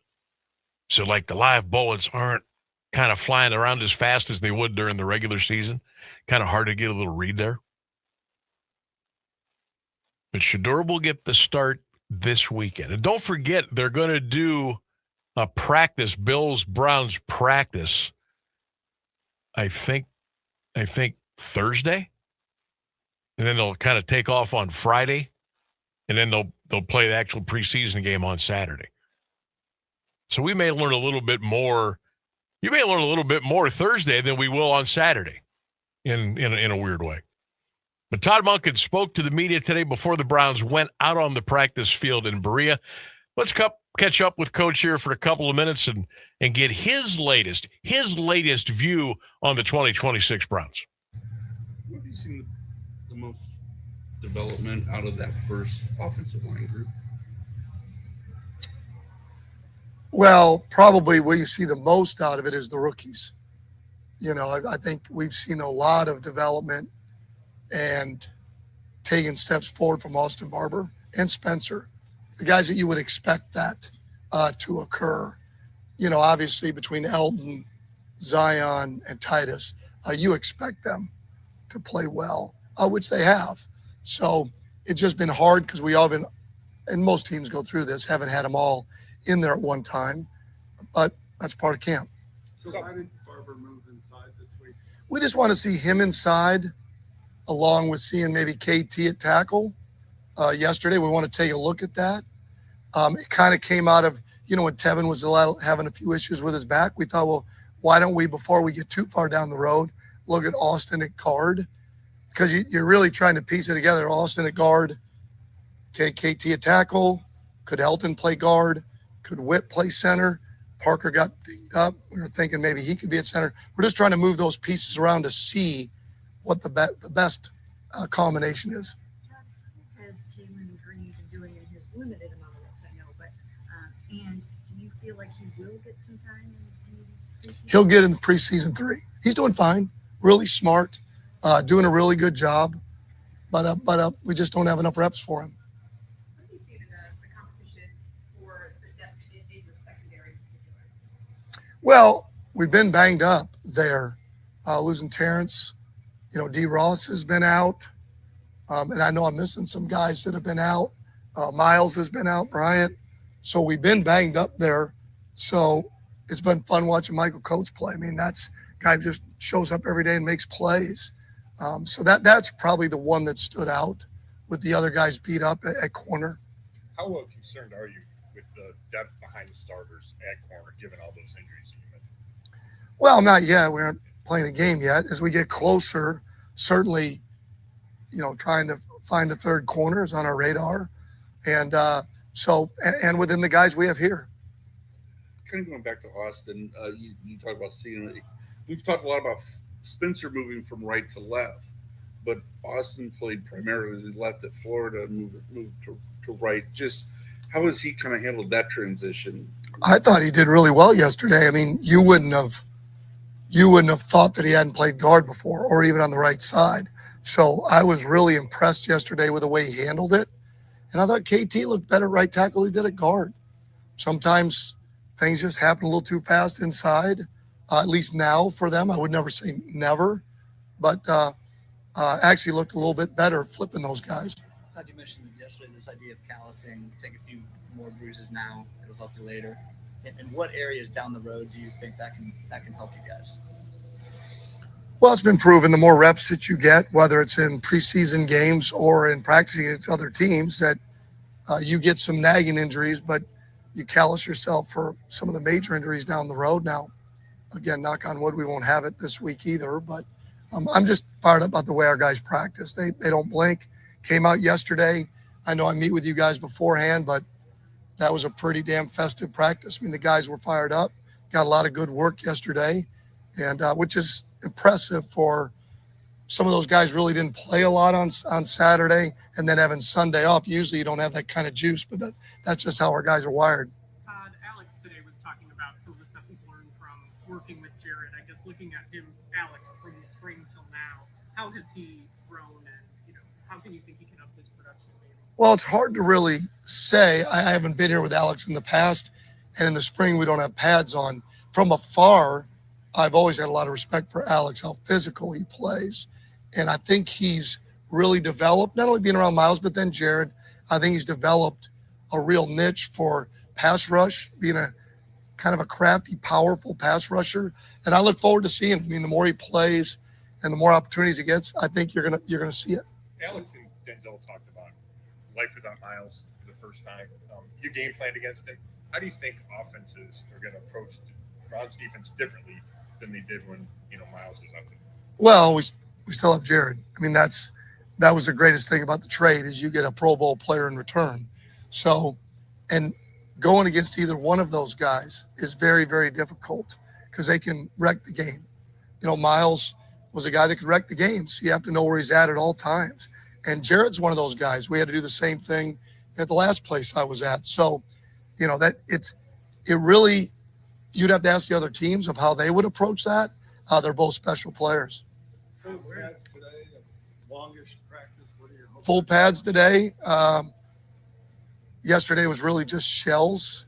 When we put the pads on, we will get 9-on-7. I mean, certainly we've got to, irrespective of what we face defensively, we've got to be able to run the ball better. It starts there. You can't control the game. I think from a pass protection standpoint, when you got the full pads on, you have a chance to really see where you're at, hard in shorts and spiders. So that's what it is. To me, it's really, when you put the pads on, it's about the guys up front. We saw Elton take a few snaps off yesterday. Is he dealing with an injury? We'll see. He's got a few nagging things. I mean, lower body. I don't know if he'll be out there today, but he's fine. Carson Ryan's kind of had to, take on a lot of different roles, especially moonlighting as a fullback. So just where's his development there, and where's your comfort level with him? Like, if you have to, play right with him today in terms of carrying out those various roles. Well, he's still a work in progress. I mean, he's a rookie. We're asking him to do things in the backfield as a fullback, which he didn't do. I think he's willing. I think he's physical, but learning to get his pad level down and strike and then have moving targets. And he's a developmental player in a lot of areas. And I've been really impressed with his work. He's certainly been durable. He's been out there every day, which is important. We haven't had that with every tight end in the group. So I'm excited to see his progression over the next few weeks. Todd Monken, head coach of the Browns, meeting with the media today up in Berea. Browns on the practice field. They should be wrapping up here pretty soon.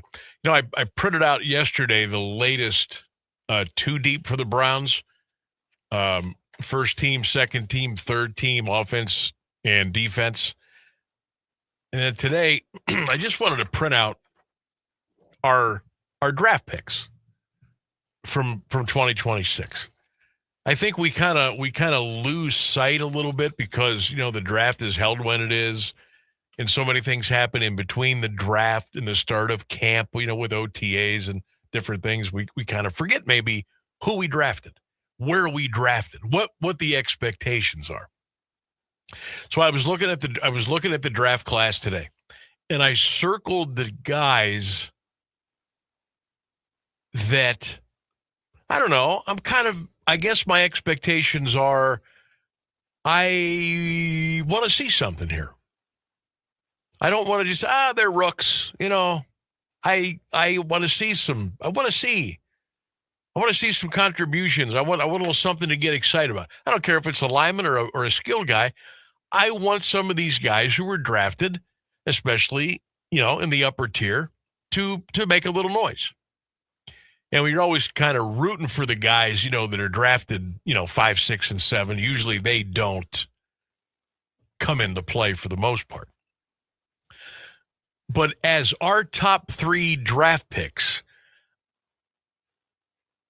maybe I'm nuts here because two of them are wide receivers, and we know what a mess the quarterback situation is. But I'm expecting these guys to put a little bit of production on the board, and that's KC Concepcion and Denzel Boston.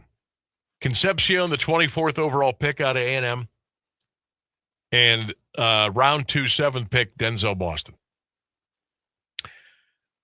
Our first player taken, Spencer Fano from Utah,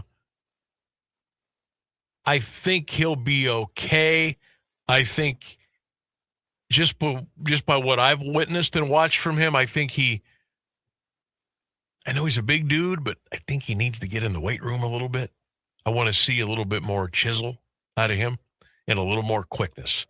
He's going to have some long days. Spencer's going to have some long days this year. But I think every game, every practice, every snap, I think he's really going to get better. Look, when you're coming out of Utah and you're playing for Kyle Whittingham, who of course is the new coach at Michigan, you're going to be able to play well in the NFL. The only thing that could stop it would be the injury bug. I think Spencer Fano is going to do well. I just want to see him get a little bit stronger, a little bit quicker, like the balance, the footwork. You know what I mean? I want to see that. But Concepcion and Boston, again, if they were going to a team that had an all-pro quarterback, man, would I be excited. But we're working with what we're working with Deshaun and Shedeur. But I think these guys have some pretty good elite talent. And I was a little shaky on Concepcion because of the drops at Texas A&M. Hopefully he'll work through that. But I think Denzel Boston, I think he could be one of those diamond in the rough guys. Even though he was taken in the second round, I think he may surprise a little bit. So those are the 3 guys I'm kind of looking at to say, hey, show me a little something. Okay? Show me why you got picked number 9, number 24 in the first round. Why you got picked 7th in the second round.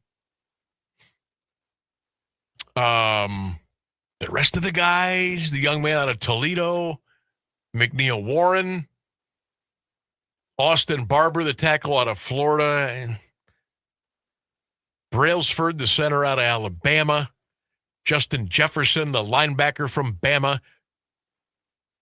Kind of like the Joe Royer kid out of Cincinnati, tight end, 5th round, 30th pick. I think there's some upside there. A lot of work to do. Again, Talon Green, the kid out of Arkansas. I mean, let's be honest. How many opportunities is he going to get? Is he even going to be on the roster, Talon Green? Is it that QB we drafted? Yeah. Yeah. 6th round. I don't even know if he'll make the team. How funny would it be if he was our franchise QB? Are you really trying to knock me over on the Being sarcastic. knock me over? And then our 7th round pick, 32 overall, Carson Ryan, the tight end from BYU. But Fano, Concepcion, and Boston, I'm looking for some stuff with these guys. Again, I wish the quarterback situation they were coming into was a little better. I think they can flourish a little bit earlier and maybe a little bit more than they will now.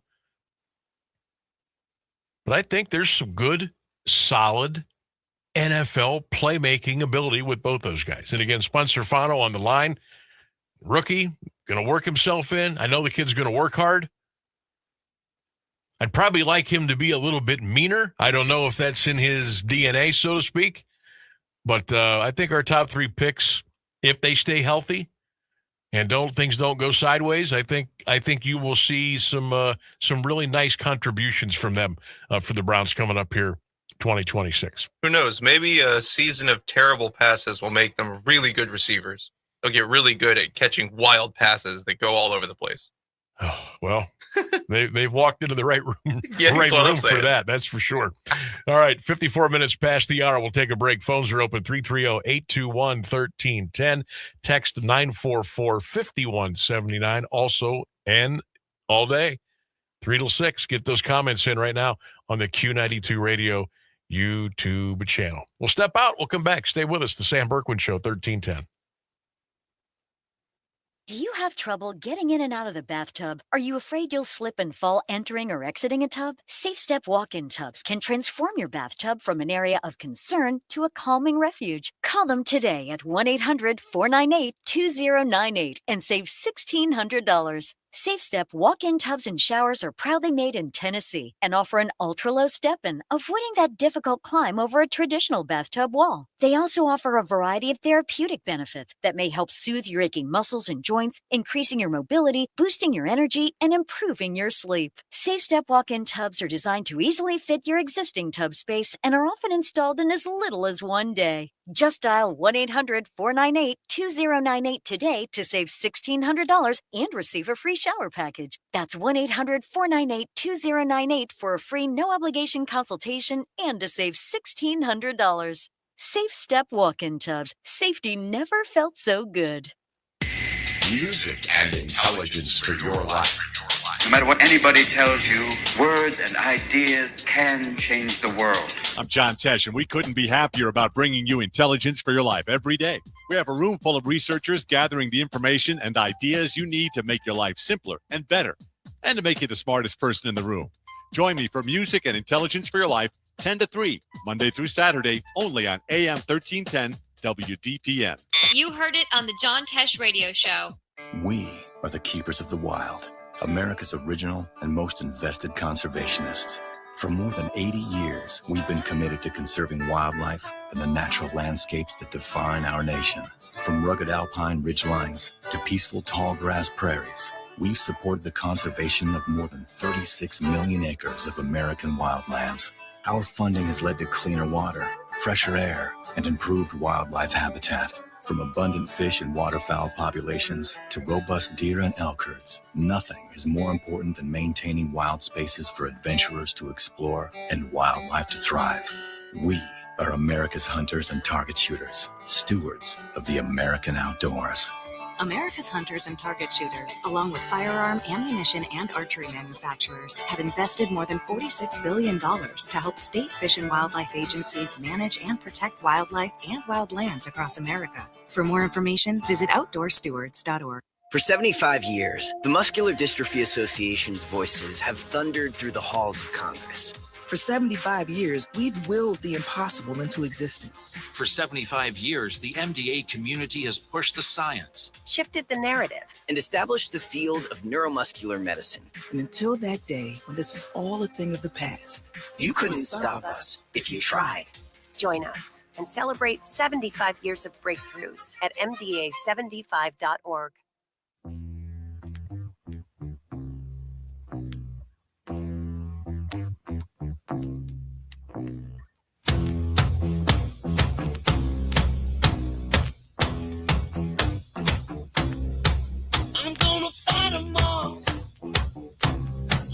the nation army couldn't hold me back.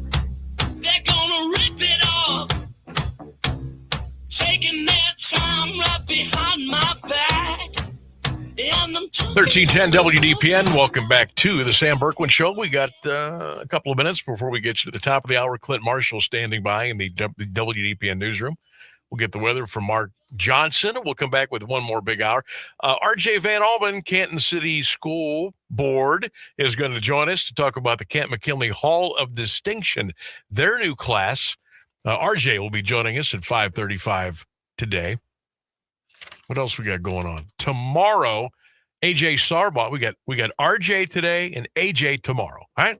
AJ Sarbaugh, head coach of the Fairless Falcons, tomorrow at 4:35. On Thursday, our good buddy, Drew Surakman, our high school football guru, he will join us live, 4:35, get us ready for week one of the high school football season. That's Thursday, 4:35. Before that, Thursday at 3:10, Renzi Parnell, the head Canton coach. Oh, my God. It's a good thing they don't do subtitles while I'm doing this show. Renzi Parnell, head coach of the Pups. He'll join us Thursday at 3:10 right here on the Sam Bourquin Show. 1310 WDPN and all across all of our social media platforms. I hate to tell you, Sam, but YouTube does automatically generate subtitles. But you know what? They're terrible no matter what because it's AI doing it, so it's fine. I just said like coach. Why would I say? I can't. I would love to see what the chat or what the subtitles thought you said there. Yeah, probably just a bunch of gobbledygook. There, AI, take that and shove it. Do gobbledygook. It bleeped it like a swear word. It was like, oh. put that on your what do they call that? I just said what they were. No, subtitles. Yes. Gobbledygook. Do that. Now I'm going to have to go back and watch and see what they came up with. All right, news and weather coming up. One more big hour to go here on the Sam Bourquin Show. Having some fun. Hope you are too. 1310 WDPN. The latest news and the current Alliance area weather forecast are up next on AM 1310 WDPN Alliance. ABC News, I'm Michelle Franzen. Talks are off between the U.S. and Iran, and the Strait of Hormuz remains blocked to most ship traffic. President Trump now warning Oman that the U.S. could carry out strikes if it continues separate talks with Iran. He had done this back in May when Oman was working with Iran to come up with a plan for how the strait could be managed. Oman is a key U.S. ally in the region, so it is significant that the president is once again putting this threat on the table. But, to see him do that, it seems unlikely, given that we haven't seen U.S. strikes against Iran in several weeks at this point. But Oman has tried to play this role of mediator, working with Iran to come up with a strategy for the strait. ABC's Karen Travers. It's primary day across 4 states. GOP-led redistricting maps in place in Florida that could shape which party controls Congress. And ZZ Top drummer Frank Beard has died. Beard, along with Billy Gibbons and Dusty Hill, were the original members of the band. This is ABC News. If you love to travel, Capital One has a rewards credit card that's perfect for you. With the Capital One Venture X card, you earn unlimited double miles on everything you buy. Plus, you get premium benefits at a collection of luxury hotels when you book on Capital One Travel. And with Venture X, you get access to over 1,000 airport lounges worldwide. Open up a world of travel possibilities with the Capital One Venture X card. What's in your wallet? Terms apply. Lounge access is subject to change. See CapitalOne.com for details. New Game Plus with Oxy makes your laundry smell incredible and fights stubborn smells, like the ones your dog Biscuit brought into your freshly made bed last night. But you wash that all away with Game, and now you're drifting asleep to the scent and sound of waves. Ah, no, that's the dog licking your ear. Biscuit. It just might be our greatest scent ever, now with odor-fighting power. New Game Plus with Oxy.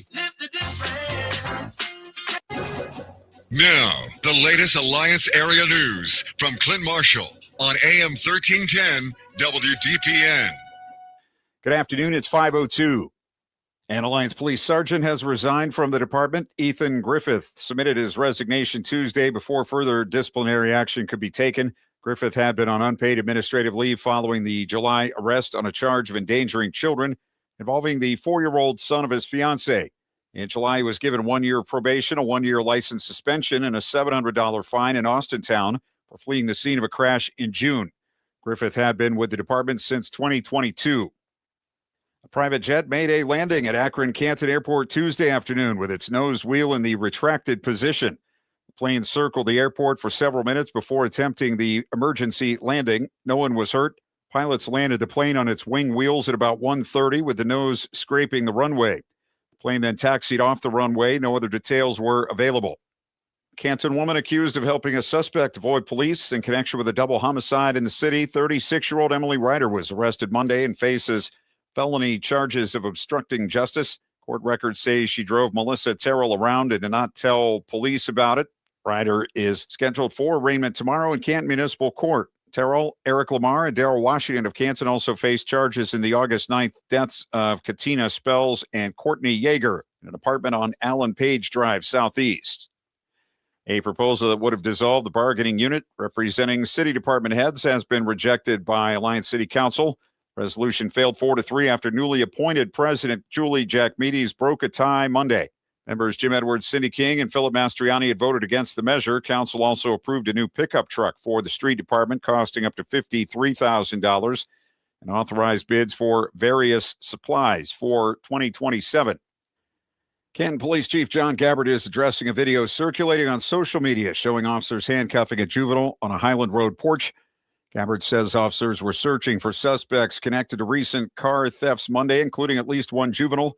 A K-9 team tracked the suspects to the 700 block of Highland, where officers stopped a juvenile on a porch who matched the description and placed him in handcuffs. Police say the juvenile was quickly determined not to be involved and was released. Primary suspect, 18-year-old Kenneth Moore Jr., was later found hiding behind a house across the street. Gabbard said the video clip is being shared and commented on without consideration of the facts available to the officers at the time.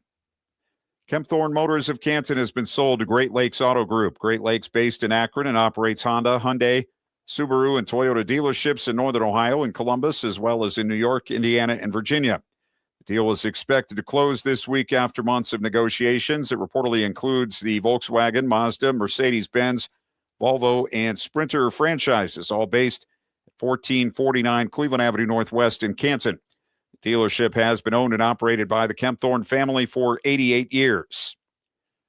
A Canton man will spend 90 days in jail after pleading guilty to firing a gun inside his apartment. Common Pleas Judge Kristen Farmer sentenced 66-year-old John Longmire after his guilty plea last month to improperly discharging a firearm and having a weapon under disability. Longmire will also serve 3 years of community control and complete 200 hours of community service. The incident happened April 12th on Tuscarawa Street East. The bullet traveled through 3 neighboring apartments, but no one was injured. New leaders now in place at Louisville School District as it prepares for the start of classes. Assistant Superintendent Liz Liebens and Treasurer Adam Fisher took their seats, replacing Anna Miner and Derek Nottingham, whose resignations took effect at the end of July. Board of Education also approved 9 resignations, 15 new hires, and 8 transfers, along with staff, athletic, and volunteer contracts Monday. Overnight trips for football, band, and boys cross country were also approved. Brewster drivers could face a 4-month detour when ODOT rehabilitates the Route 93 bridge over Sugar Creek. The $2.1 million project would replace the bridge beams and deck and repair the piers and abutments. Detour would use Route 241, US 30, and US 62. Construction could begin as early as fall 2028, with the bridge closed for up to 120 consecutive days. Public comments are due by September 16th. Lake High School is the top-ranked local school in the latest U.S. News and World Report Best High Schools list, coming in 54th in Ohio. Hoover ranks 57th, Jackson 69th, Louisville 93rd, Northwest 106th, and West Branch 126th. Alliance is 360th, Canton South 435th, and Marlington 463rd. Rankings consider factors including college readiness, curriculum, state test performance, and graduation rates. Ohio ranks 22nd nationwide, with 26.5% of its high schools in the top 25%. The West Branch Board of Education has approved the district's updated 5-year financial forecast. The document, accepted Monday, predicts reserves falling from about $6.1 million in 2027 to roughly $2 million by 2031. Forecast shows the district moving into deficit spending in 2029, with a figure reaching about $2 million by 2031. 79 degrees at 5:07. This is the local edition of WDPN News. I'm Clint Marshall. This weather is brought to you by Grove Appliance Furniture and Mattress. Local, trusted, and family-owned for 90 years. With a huge selection of appliances, furniture, and mattresses to go with unmatched customer service.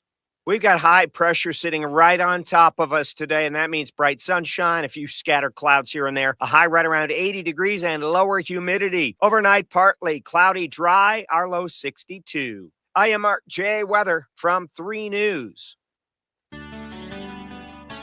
Rediscover the comfort of home with Grove Appliance Furniture and Mattress, your hometown spot for comfort, quality, and style. From sleek new appliances that make life easier to furniture that actually fits the way you live, Grove helps you create a space that feels like home. And with hundreds of fabric options, you can make it completely your own. Don't forget about their design center. If you're looking for a complete overhaul, they can help you with all of it, from cabinets and countertops to backsplashes and sleek appliances. Your local team takes time to find out exactly what you need. No pressure, no guessing, just honest advice and real service. And if you're upgrading on a budget, check out Grove's Scratch and Dent Room, where small imperfections mean big savings on top brands. Because when your home feels right, everything else just works. Grove Appliance Furniture and Mattress. Hometown comfort. Made simple. Come see us at Grove, where it always feels like home. Live from the AM 1310 WDPN studio, it's time for live and local sports talk. It's the Sam Bourquin Show. I'm ready. Give the show a call at 330-821-1310. Good call, Meatball. Watch the Sam Bourquin Show on the AM 1310 Facebook page, the Q92 YouTube page, and on X. This is the Sam Bourquin Show on AM 1310 WDPN. Payoff pitch. Hard ground ball. Gets by Blaze Jordan. Stevenson given the goal. He comes home. The first walk-off for Ellie De La Cruz. Benintendi to the air pocket. Goes! It's a Betty ball right on cue. And the White Sox retake the lead here in the 8th. High fly ball. That's to right. That's back. That is gone. Ball game. PCA walks it off in the 10th. And the Cubs knock out. It began with a homer. He ended it with a homer. This ball was absolutely incinerated. Long gone again.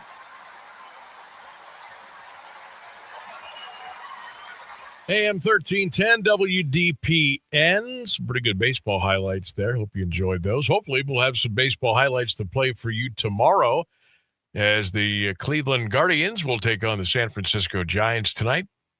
6:40 first pitch. Wonder what the crowd's going to be tonight. I think some of the folks are starting to run for the hills. Is that home here in Cleveland, or is that in San Fran? Nope, we'll be in Cleveland tonight, tomorrow, and Thursday. Then good weather for it. Then we get on the big Airbus, and it's out to Colorado. Then it's out to L.A. to paddle the Angels, and then Kansas City for the Royals. So, again, I've stressed ad nauseum today. If you're just joining us for the first time this afternoon, welcome in. Hang out with us here for a little bit. 1310 WDPN. Guardians need to sweep the San Francisco Giants.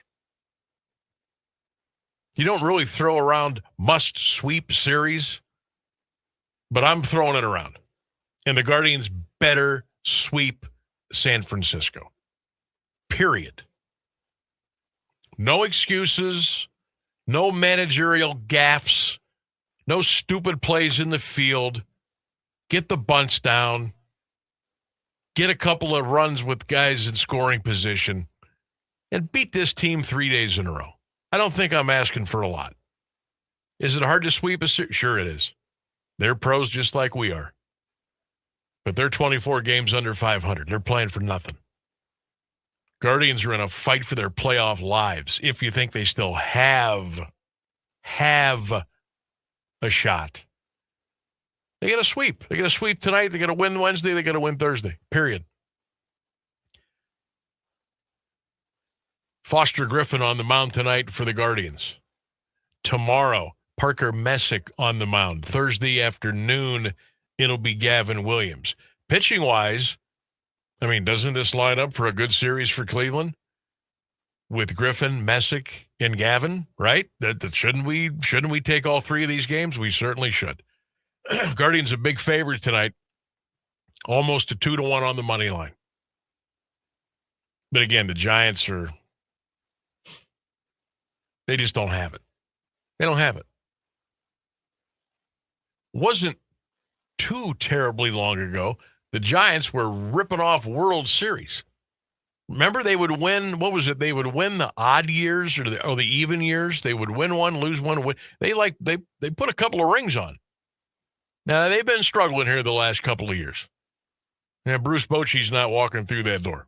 They're struggling. You need to take this team out by the shed and beat them. 3 in a row.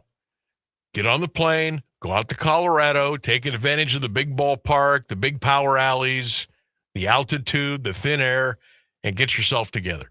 These next 12 games are super duper important for the Cleveland Guardians if they have any aspirations at all of going to the playoffs and making some noise. Like, I'm at the point with this franchise right now, if you're just going to get to the playoffs and peter out, then I don't even want you to go. If you're going to get to the postseason and you're actually going to do something, then let's sit down and have a conversation. Guardians franchise, the talking heads, they always talk about, they always have the spin. We're the winningest team in over the last 15, 20 years. We play playoff baseball, such and such percentage time of the year. We don't really ever go into a full rebuild. We're always in it. Have you won a World Series? Have you won a World Series since 1948? And the answer is no. Have you been to the American League Championship Series? Often. No. When's the last time you went to the World Series? 10 years ago, 2016. I don't want to come down hard on the team. I don't want to come down on the guys. I don't want to come down on Vogt. I don't even want to come down on the general manager or the scouts. But there's this incredible spin from the organization about how, in the big picture, how successful they are. Yet really nothing to show for it. Got close. You went there in 95. You went there in 2007. Yeah.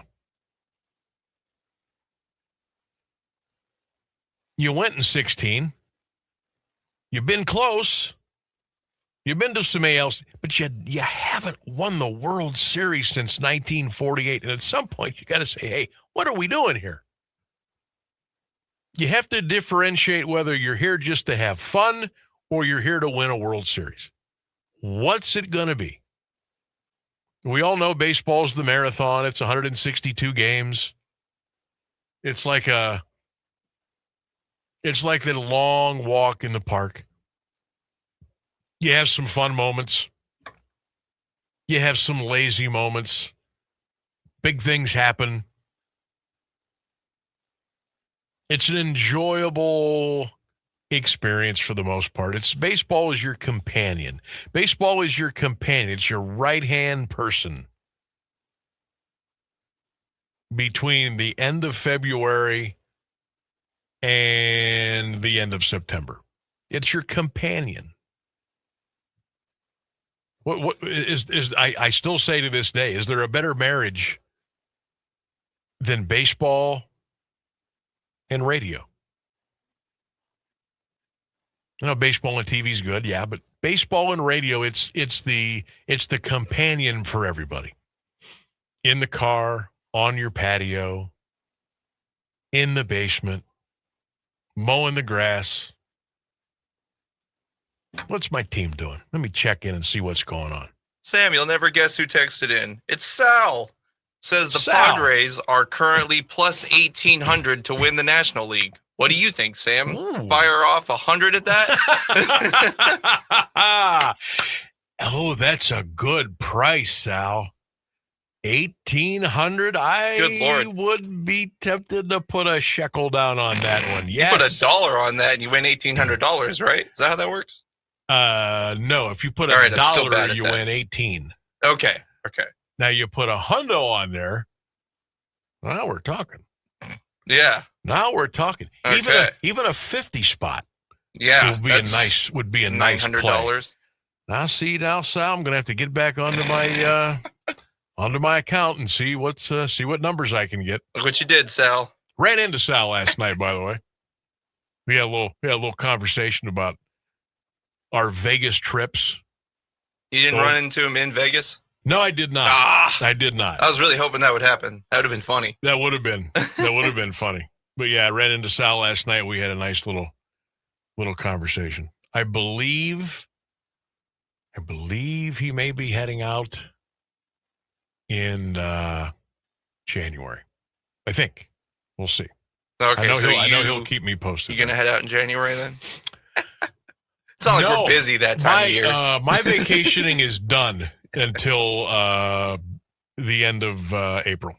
I am on lockdown. I will be missing no work between now and probably the first week in May. And that's okay because we had to bunch our vacations up. We went in April, we went in June, and we went in August. So I'm done. I've used them all up. Because I don't like to go during the season. You know what I mean? You really can't. You really shouldn't go during like high school football, basketball, and even mount baseball and softball. So I try not to go. And I don't. I do not go away during that like 6-7 month stretch. So, but yeah, I won't be going anywhere unless, why don't we move the Division III college football national champion? Why don't we play that in Vegas? Oh yeah. Huh? Yeah. I know a nice little stadium out there. You can I imagine play they got a there. lot of those. Why don't we do that? And no offense to our friends in Texas and Maryland, obviously here in Canton, Tom Benson. No offense to our friends in Salem, Virginia. Let's everybody else goes to Las Vegas to hold their. Why don't we go out there? Can you imagine the shenanigans that? Maybe that's why. And if Bevere and I had to go to Vegas, oh my God. Ooh, Mike I checking don't in. even know if we want to have that conversation. He says Vegas for Division III national title game. Yeah. I'll co-sign. Yeah, see? I'm going to get on the horn with the movers and shakers at D3 and say, why don't we give this a shot? What do you say? You want to get your attendance up? Go to Vegas. You could play at Allegiant Stadium. You could curtain off the upper deck, right? So you could take the capacity from, I think it's like 68,000. You could get that down to about 33,000, which is still way too big. Don't get me wrong. But you may get some people that are interested. You may get some people that want to go out. I know Mount Union Purple Raider Nation would go to Vegas. Yeah, they could have that game in China and Purple Raider Nation will be there. Yeah. Those fans are dedicated. I mean, I ain't trying to go to China. No, me neither. But I'm just saying. We could get some. Oh yeah, we could do it up in Vegas, right? Have the game on a When is the next? Well, see, they've run this game on a Sunday night the last couple years, which I think is really a bad idea. Could take or leave that. But have it on a Saturday night. Have people come out for, like a Thursday, Friday, Saturday, or a Friday, Saturday, Sunday. Oh, we would take over. We would take over Las Vegas Boulevard. Vegas isn't ready for half the state of Ohio. Let's go. That would be great. Matter of fact, let's move the basketball out there too. Let's go play out at the Thomas and Mack Center. Let's go out there and do that too. Come on, Division III. Who do I talk to? Who's the commissioner? We'd be the first state to get banned from going to another state. Yeah. Let's go. Who do I start that conversation with? They'll tell me to go kick rocks. I know. But I'm doing it for the fans. I'm doing it for all of you. Not just myself. I think that would be fantastic. Your boss asks you, why do you have to go to Vegas? My son is playing in the championship. Yeah, I have to go. When's the game? Saturday? Okay, what if we fly out Saturday morning and you do a couple of stops? No. Couple layovers. No. Get on the plane about 1 a.m. Monday morning. Yeah. I could see that conversation. Oh, mama. I'm trying, folks. I'm trying to get us a little extra entertainment for our dollar. Well, we got to get there first, right? We got to get the Raiders into the national title in football. And we got to get them there in hoops. Coach Twitty taking over for Coach Feuline. I got to check in with Coach Mike. He's been down there in Cincinnati for a couple of months now. We'll be checking in with Coach Dart, hopefully throughout the season like we did last year. Don't know if it'll be the same time and same day, but we'll try to make that happen. I think because wasn't he also Thursday afternoons? Yeah. Or am I thinking of basketball? That's a good question. I think didn't we have Ross and Coach Dart on the same day? Yeah, wasn't that so Thursday? That would be Thursday, right? Okay. But when was Antonio on? Did we have them all the same day? I don't think we did. No, we're not that crazy. I mean, you are. Yeah. Now, Drew Sarakman's going to be with us Thursdays during the year at 4:35. Yes. But I got to reach out to Ross Benjamin. Got to wager talk. I got to get going. I got stuff to do after work. I got to start making those calls. I'm surprised Ross hasn't been calling you, going, Sam, what the hell, man? Well, I've been sending him little subliminal. Like when he'll post something, I'll fire off an emoji or a thumbs up to him. So we're kind of in the loop here a little bit. We're going to be having Coach John Fankhauser of Walsh University on this year. I got to get with Christina Payon over at Walsh. I got to check in with Nate LaRisha. I got a lot of work to do. That's why I'll be here till 9 o'clock every night this week, probably. All right, 26 minutes past the hour. We'll take a break. Phones are open, 330-821-1310. It's the Sam Bourquin Show right here on AM 1310 WDPN. AWP Safety, North America's leading traffic safety company, is hiring traffic control flaggers, and they need you. Join AWP as a protector for steady work and an important job keeping people safe. They offer paid training, certification, referral bonuses, and advancement opportunities. To apply, visit jobs.awpsafety.com. That's jobs.awpsafety.com. The impact of a meal goes well beyond feeding our bodies, because when people don't have to worry about where their next meal is coming from, they can truly thrive, like Marta. And now we'll hear from our class valedictorian, who with our hard work never ceases to amaze us. Please welcome Marta Moreno.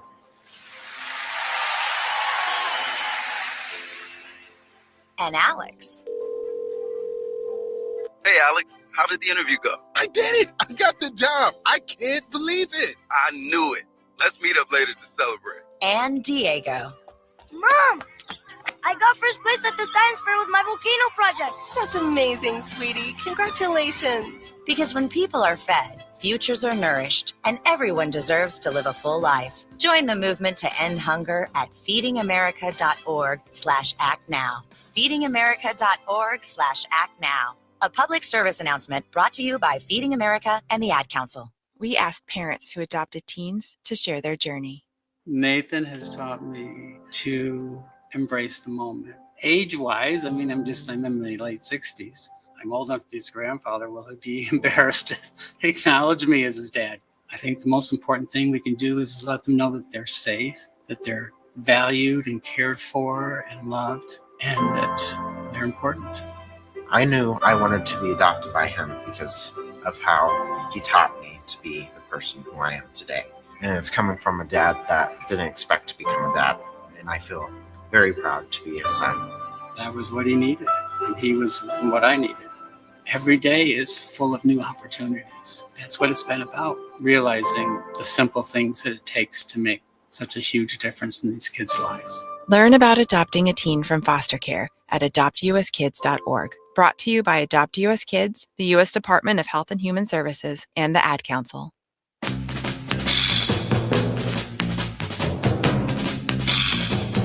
It's that time 4 on this day in sports history. We do it Monday through Friday at 5:29-ish here on 1310 WDPN. Real quick, Sam, I'd settle for the championship game in New Orleans. Nothing like walking the French Quarter, LOL. I could go for that, too. All right, on this day in sports history, on this day, 1980, George Brett of the Royals had his batting average reach 400. You'll never see that again, ever. 1981. Somebody just popped in. Herschel Walker of the University of Georgia took an insurance policy. Remember Lloyd's of London?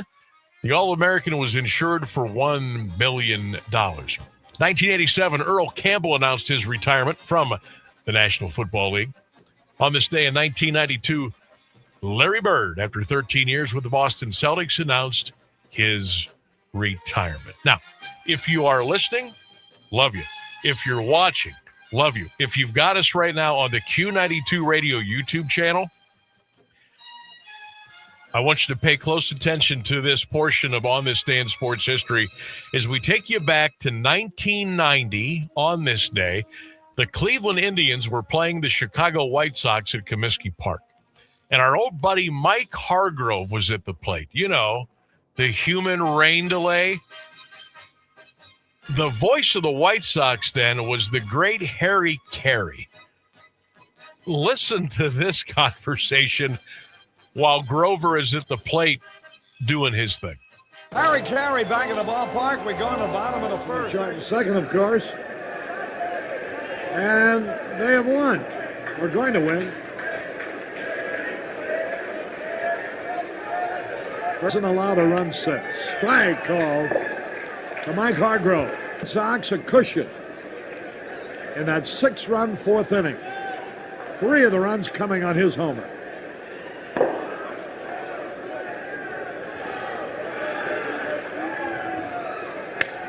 Laying to left center a hit. So Grover gets a hit to left center field. Now, if you watch the video, you're not familiar with Mike Hargrove. Most of you are, some aren't. This is back in the day where they let you screw around for like 2.5 minutes in between every pitch. Like we got the pitch clock today. Back yonder, guys would take an hour and a half, not really, between pitches. And Grover did it, and he finally wore the pitcher out, and he got a base hit to left center field. I know, I completely went over the music. Shame on me. News and weather coming up.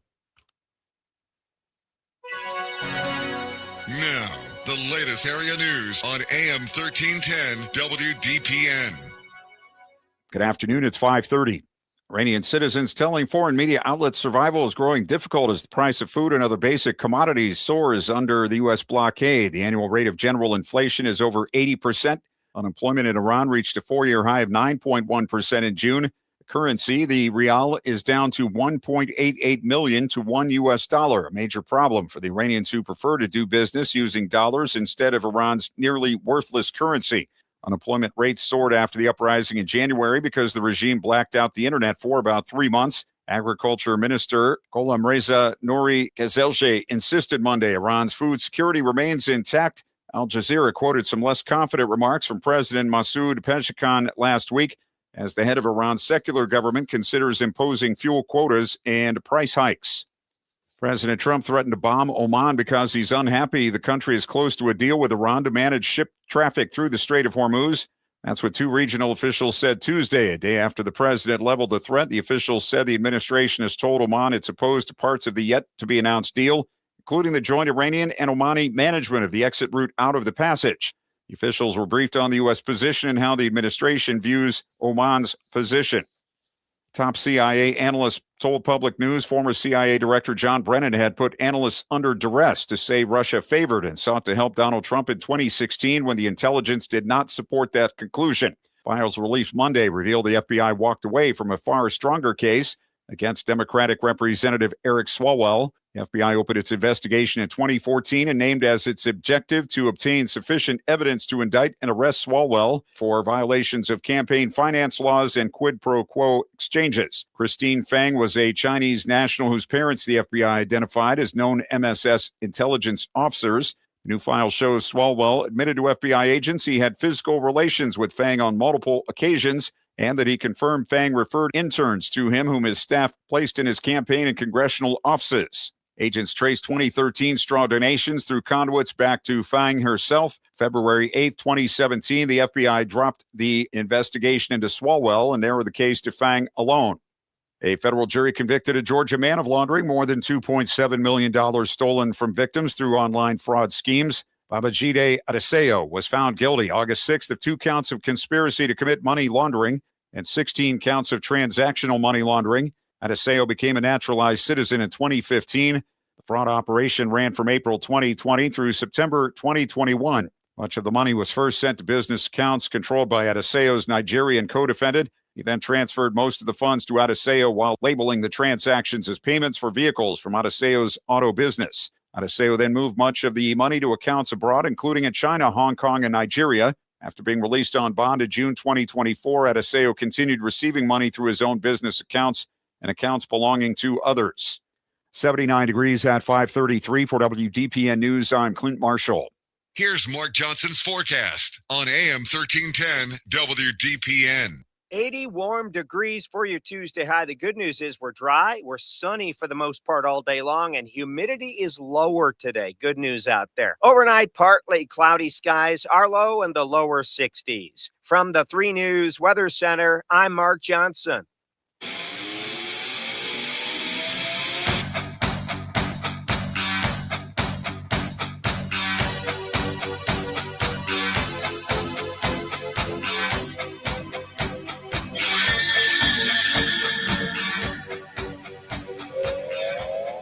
1310 WDPN. We're back here on the Sam Bourquin Show. Coming up on 35 minutes past the hour. I want to shout out AWP Safety, Drew and the crew, doing a great job as always. If you are looking for maybe a new direction in life, looking for a new job, somebody that's kind of stuck, looking for something new, a way to advance, make more money, just be more productive and just do something different. AWP Safety, they've been around for a long time. They're hiring right now. Check them out online at AWP Safety at jobs@awpsafety.com. That's jobs@awpsafety.com. And tell them Sam B and the crew told you to check them out. You'll be glad you did. High school football Thursday, I should say. Fairless Sandy Valley on Q92. I'll be on the call. Thursday night, Jackson Chardon, Q92 Radio YouTube channel. Friday night, Tom Benson Hall of Fame Stadium. I'll be there with Brian and Ryan as we bring you the Canton McKinley Bulldogs and Warren Harding. Pregame at 6:30, the kickoff at 7 on Q92. Also, tons of other games on Friday night right here on WDPN.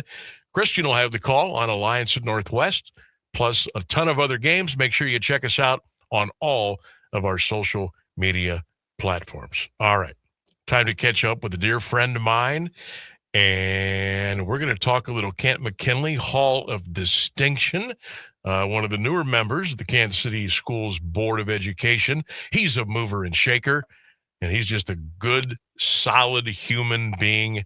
Let's bring him in. RJ Van Almen to the Sam Bourquin Show here on 1310 WDPN. RJ, how you doing, pal? I'm well, Sam. How are you doing? I'm good, man. Thanks for coming on. Thanks for the opportunity. Hey, you're welcome. We've been trying to do this one for a little while, and finally able to make it happen today. I got to tell you, where we had our family vacation was out in Vegas last week, and I walked in a couple of the casinos, and I heard this doo-doo-doo-doo. Oh, and I thought of you. Well, we've had a family vacation out there, Sam. So. Oh my God! Oh, good times, good times. Good times. Well, thanks for coming on today. So, first of all, let's just kind of reset everything. Sure. Tell everybody listening and everybody watching right now about the Canton McKinley Hall of Distinction. How did this come to be? The class before, and we'll get into this one here coming up. Sure. Absolutely. So last year was our inaugural year. The Canton McKinley Hall of Distinguished Alumni was created to honor McKinley's tradition of excellence. And the hall celebrates the values that define Bulldog pride: hard work, resilience, innovation, and service. And with that, we put together a group of board members: Kim Brown, Scott Russ, Jeff Talbert, Sean Stranger, Mike Schott, Heather Heater, Mike Mullally, Stephanie Patrick, last year, Antonio Hall. And with a little less than a year, we were able to put together our first class of Hall of Distinguished Alumni inductees. And we're excited to be back for our second year. I know this is kind of something that you kind of, I guess, had circled in your mind that you wanted to do for a long, long time. What did it take, RJ, for this finally to come to fruition and move this thing full steam ahead? Really, it took buy-in from our superintendent, Mr. Talbert. Ran the idea by him after discussing, Lincoln, Lehman, Timken, all having Hall of Distinguished Alumni, all the other school districts in the area having Hall of Distinctions. And then there's Canton McKinley, with well over 100 years of tradition without a Hall of Distinction. And, we've certainly been known for our athletic success, but as people have started to find out and remember, we have a whole bunch of alumni that have had excellent careers, have made outstanding contributions to our community and the communities that they later ended up in. And those are the people that we're proud to celebrate. And this Hall of Distinction allows us to do so. Now, last year was the first class, correct? Yes, sir. Yes, sir. Just off the top of your head, and I know you don't want to short anybody, but who were some of the members of the inaugural class this year before we talk about 2026? Gotcha. Akbar Bennett, Kim Crenshaw, Stephen Beatty, Leah Lucas, Eddie Levert, Walter Williams, Bill Shear, Will Dent, Manny Halkias, Stephanie Patrick, Josh McDaniels, Robin Valdez, Frank Duvall, Ralph Hay, Dick Kempthorne, John Scully, and Nick Weatherspoon. Wow. Okay. That was that's a great class right there. And I know there's going to be another great class of 2026. So, RJ, I will have you kind of take the floor here and let us know about the class of the Hall of Distinguished Alumni for Canton McKinley, year number 2. Absolutely. This year's class was chosen from a remarkable pool of nominees because of their achievements that reflect the very best of our community. From history-making public servants, law enforcement leaders, medical pioneers, world-renowned artists, educational visionaries, Olympic champions. This group truly exemplifies what it truly means to be a McKinley Bulldog. And we have 2 classes. We have our current class. We have our heritage class for those that are no longer with us. And then we have a new award that we'll talk about after I get through the current and heritage class. We have a new award that we are going to be honoring an individual this year. This year, our current class, those that are still with us today, we start with Tanya Strong Charles. Remember Tanya, she's an award-winning journalist and communication leader. She currently is the chief marketing officer at Neomed. Certainly had a celebrated career as a news anchor and dedicated community advocate. Brandon Braga, award-winning writer and producer, renowned for his work on the Star Trek franchise and his creative leadership on numerous iconic film and television products that have shaped the sci-fi genre. He would be our second inductee. Dr. Shakir Abdullah. People may remember him on the football field, but today he's a prominent educational leader and consultant dedicated to the advancement of student success and institutional belonging, innovative leadership, and a lifelong commitment to service. Kyle Stone, the first African-American to serve as the Starr County prosecuting attorney. He is dedicated to being a legal leader and a public servant committed to justice, community safety, and professional excellence in the courtroom. Phil Hubbard. This past weekend, the city had an opportunity to name a basketball court after him. He'll be back the first week of September to be honored as a part of our Hall of Distinguished Alumni.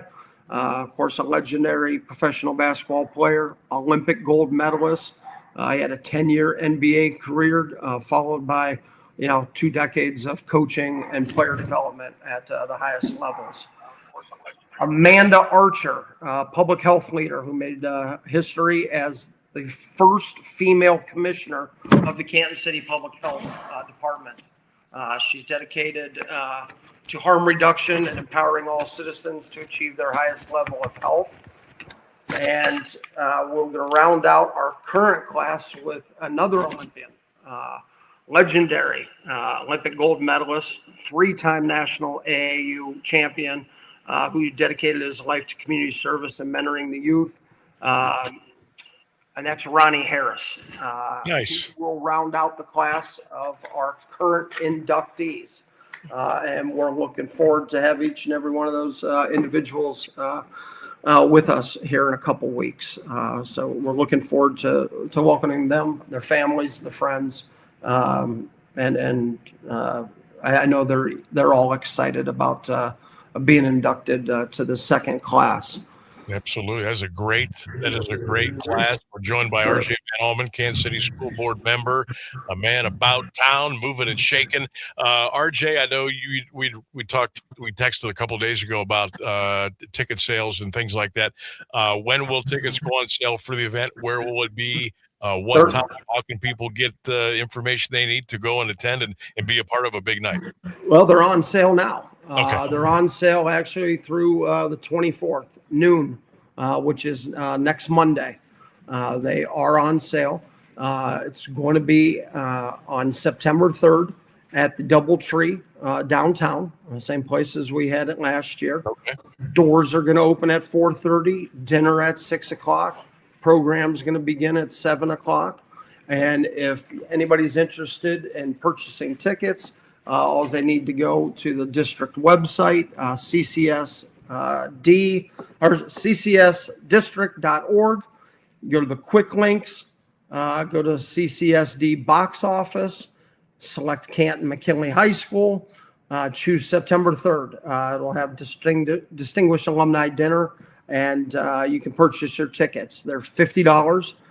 There is a $1 platform fee per guest. So total of $51. You can buy tickets individually. You have a choice of meal that you'll make on the website. And we even have tables of 8 for $400 that can be reserved as well if you have family and friends that want to come and support one of the inductees. So you can also, if anybody has any questions, they can reach me, 330 685-4605, and I can walk you through that process. So that's where we're going to be on the 3rd. We will be down at the DoubleTree. They treated us wonderfully last year, and we're looking forward to going back this year. We will also have public recognition on Friday night during the football game. We are going to recognize our inductees after the first quarter. We'll have them on the field, and then we'll have an event for them. Well, pregame, we'll have an event for them, and we'll also entertain them in the press box during the game. So we're looking forward to a couple days of bringing these individuals back into town, some of them coming from California, some of them coming from down south. So we want to make sure that we give them some options to enjoy themselves while they're in town. Good stuff. RJ Van Almen is our guest. Again, the Canton McKinley Hall of Distinguished Alumni at the DoubleTree downtown Canton. Tickets are on sale now. Make sure you gobble those up and get on over if you can and enjoy what will be a tremendous event. Again, if you want to reach out to RJ, and do not text or call him after 10 p.m. 330-688-46. Hey, Sam, do I got 1 minute? Yeah, go ahead. Do I got 1 minute? It's not 10 o'clock yet. I just want to go over real quick the heritage class. Go for it. We've got 5 individuals. We start with Randall Fleischer, an acclaimed conductor and composer who served as music director for several symphonies throughout the world. We have Dr. O.B. Bender, distinguished academic leader and consultant whose executive roles at Baldwin Wallace University, and he served high-level advisory capacities for PGA of America and the Cleveland Browns. Dr. Norma Mercier, pioneering psychologist and educated and founded Project Academic Excellence to support student success. Walter Cherry, a dedicated public servant, pioneering Canton police officer who broke barriers in law enforcement, serving his community with integrity and paving the way for future generations. And Sister Dr. Helen Lelinski, a pioneering medical missionary, the first woman with a religious background to earn a medical degree. She spent 40 years building hospitals and providing health care throughout Pakistan. So that rounds out our heritage class. And if I got 30 more seconds, this year we have a new award, and that is the Patron of Excellence Award. And that doesn't necessarily it's not for an individual that graduated from Canton McKinley, but certainly for someone who gave their life to the school district and made a huge impact.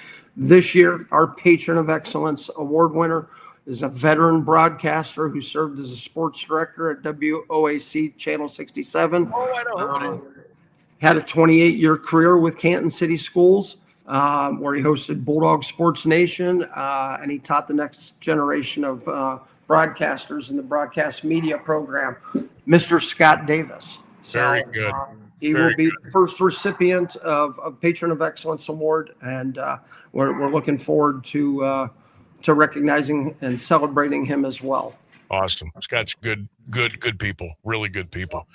All right. Well, I appreciate you coming on. Are you going to, you'll be at the stadium on Friday, right?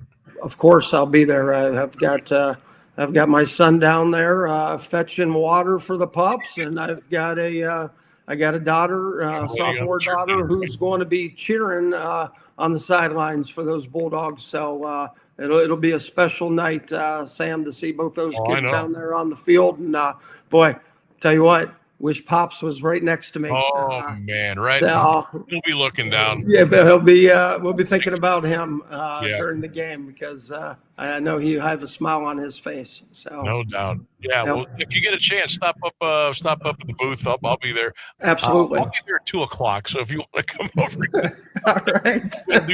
You might beat me there by 15 minutes. Stop in, man. The door's always open, and we can have a little chat before the game, and make sure you're ready to go for the home opener, and you're ready to rock. RJ, always a pleasure, man. Love chatting with you. Best of luck with the big Hall of Distinguished Alumni, and we'll be in touch, and I'll see you Friday. All right, my man. Take care. Thanks again. There he goes. RJ Van Almen, Canton City School Board member. And he's the guy that he just gets it done, right? He just gets it done. All right, we're going to take a break. 8 minutes till the top of the hour. Thoughts, comments, 330-821-1310. You can always drop your comments on the Q92 Radio YouTube channel. We'll come back and we'll start to wrap things up on the Tuesday edition of the Sam Bourquin Show on 1310 WDPN. Do you have trouble getting in and out of the bathtub? Are you afraid you'll slip and fall entering or exiting a tub? Safe Step walk-in tubs can transform your bathtub from an area of concern to a calming refuge. Call them today at 1-800-498-2098 and save $1,600. Safe Step walk-in tubs and showers are proudly made in Tennessee and offer an ultra-low step-in, avoiding that difficult climb over a traditional bathtub wall. They also offer a variety of therapeutic benefits that may help soothe your aching muscles and joints, increasing your mobility, boosting your energy, and improving your sleep. Safe Step walk-in tubs are designed to easily fit your existing tub space and are often installed in as little as one day. Just dial 1-800-498-2098 today to save $1,600 and receive a free shower package. That's 1-800-498-2098 for a free no-obligation consultation and to save $1,600. Safe Step walk-in tubs. Safety never felt so good. For 75 years, the Muscular Dystrophy Association's voices have thundered through the halls of Congress. For 75 years, we've willed the impossible into existence. For 75 years, the MDA community has pushed the science, shifted the narrative, and established the field of neuromuscular medicine. And until that day, when this is all a thing of the past, you couldn't stop us if you tried. Join us and celebrate 75 years of breakthroughs at MDA75.org. The impact of a meal goes well beyond feeding our bodies, because when people don't have to worry about where their next meal is coming from, they can truly thrive, like Marta. And now we'll hear from our class valedictorian, who with our hard work never ceases to amaze us. Please welcome Marta Moreno.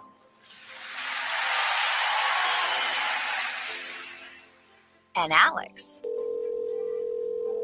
Hey, Alex, how did the interview go? I did it. I got the job. I can't believe it. I knew it. Let's meet up later to celebrate. And Diego. Mom, I got first place at the science fair with my volcano project. That's amazing, sweetie. Congratulations. Because when people are fed, futures are nourished, and everyone deserves to live a full life. Join the movement to end hunger at feedingamerica.org/actnow. feedingamerica.org/actnow. A public service announcement brought to you by Feeding America and the Ad Council.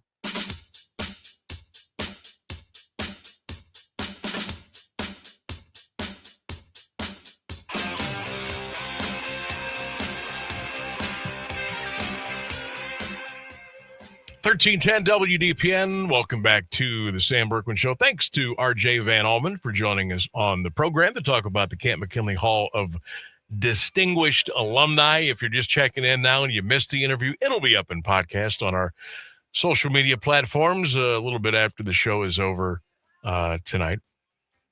If you're wondering why we came back in with ZZ Top, there's some sad news today. Rainsburg, you want to deliver that? Oh, I honest to God, I don't remember the guy's name, but the drummer of ZZ Top passed away today. At the age of 77. 77, yeah. That's a good run. ZZ Top's had a good run. Man, they're my brother's favorite band. I hope he's okay. Man. Yeah, it's all over the place now.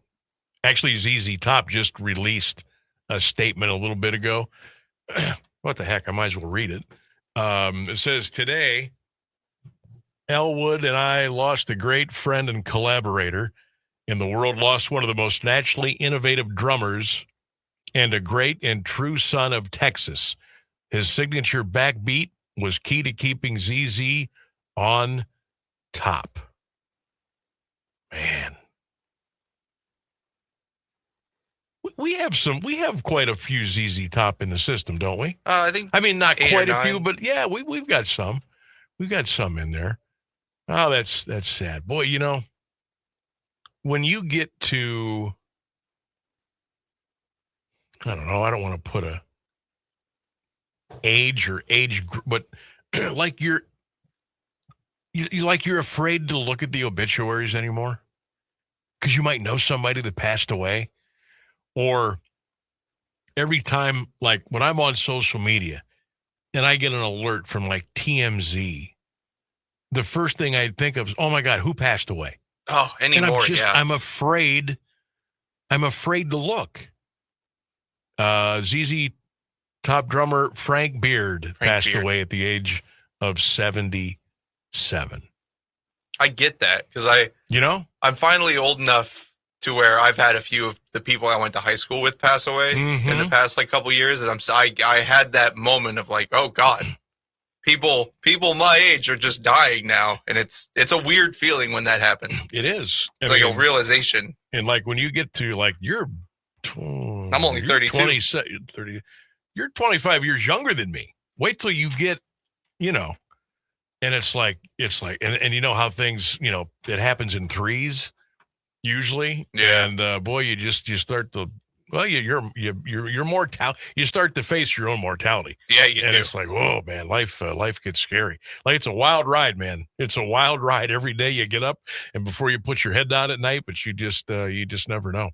All right. Want to thank my guest today, RJ Van Almen. Coming up tomorrow, try to get this straight. I got it all written down here somewhere. Tomorrow, which is Wednesday, right? Yes. AJ Sarbaugh, head coach of the Fairless Falcons, will join us at 5:35. Thursday, 3:10, right out of the chute, Renzi Parnell, head coach of the Canton McKinley Bulldogs, will join us here on the show. Is he going to be on site with you, or is he going to? No. Okay. No, because I'll be in Sandy Valley. Oh, that's right. Thursday. McKinley plays on Friday. That could have been so easy. Yeah. Yeah, it could have been. Drew Sarakman, our football guru, is going to join us Thursday at 4:35. And I'm sure we'll be adding some other guests before we get to the end of the week. Yeah, and then anybody else who walks in on camera on Thursday while you're hanging out, grab an AD or a coach or something. Hopefully there will be people there that early. I'm hoping so. We'll get into that tomorrow. Yeah, it's just a little fun side note. Maybe on my trip down to Sandy Valley. We'll talk about that tomorrow. All right. Thanks to Rainsburg. Great job as always. Thanks to all of you for calling, emailing, texting, and dropping your comments on social media. We love when you interact with us here on the show. We'll do it all over again tomorrow at 3. Don't forget, as always, go Browns, go Bucks, go Guards, go Cavs. Have a great night, everybody. We'll see you tomorrow.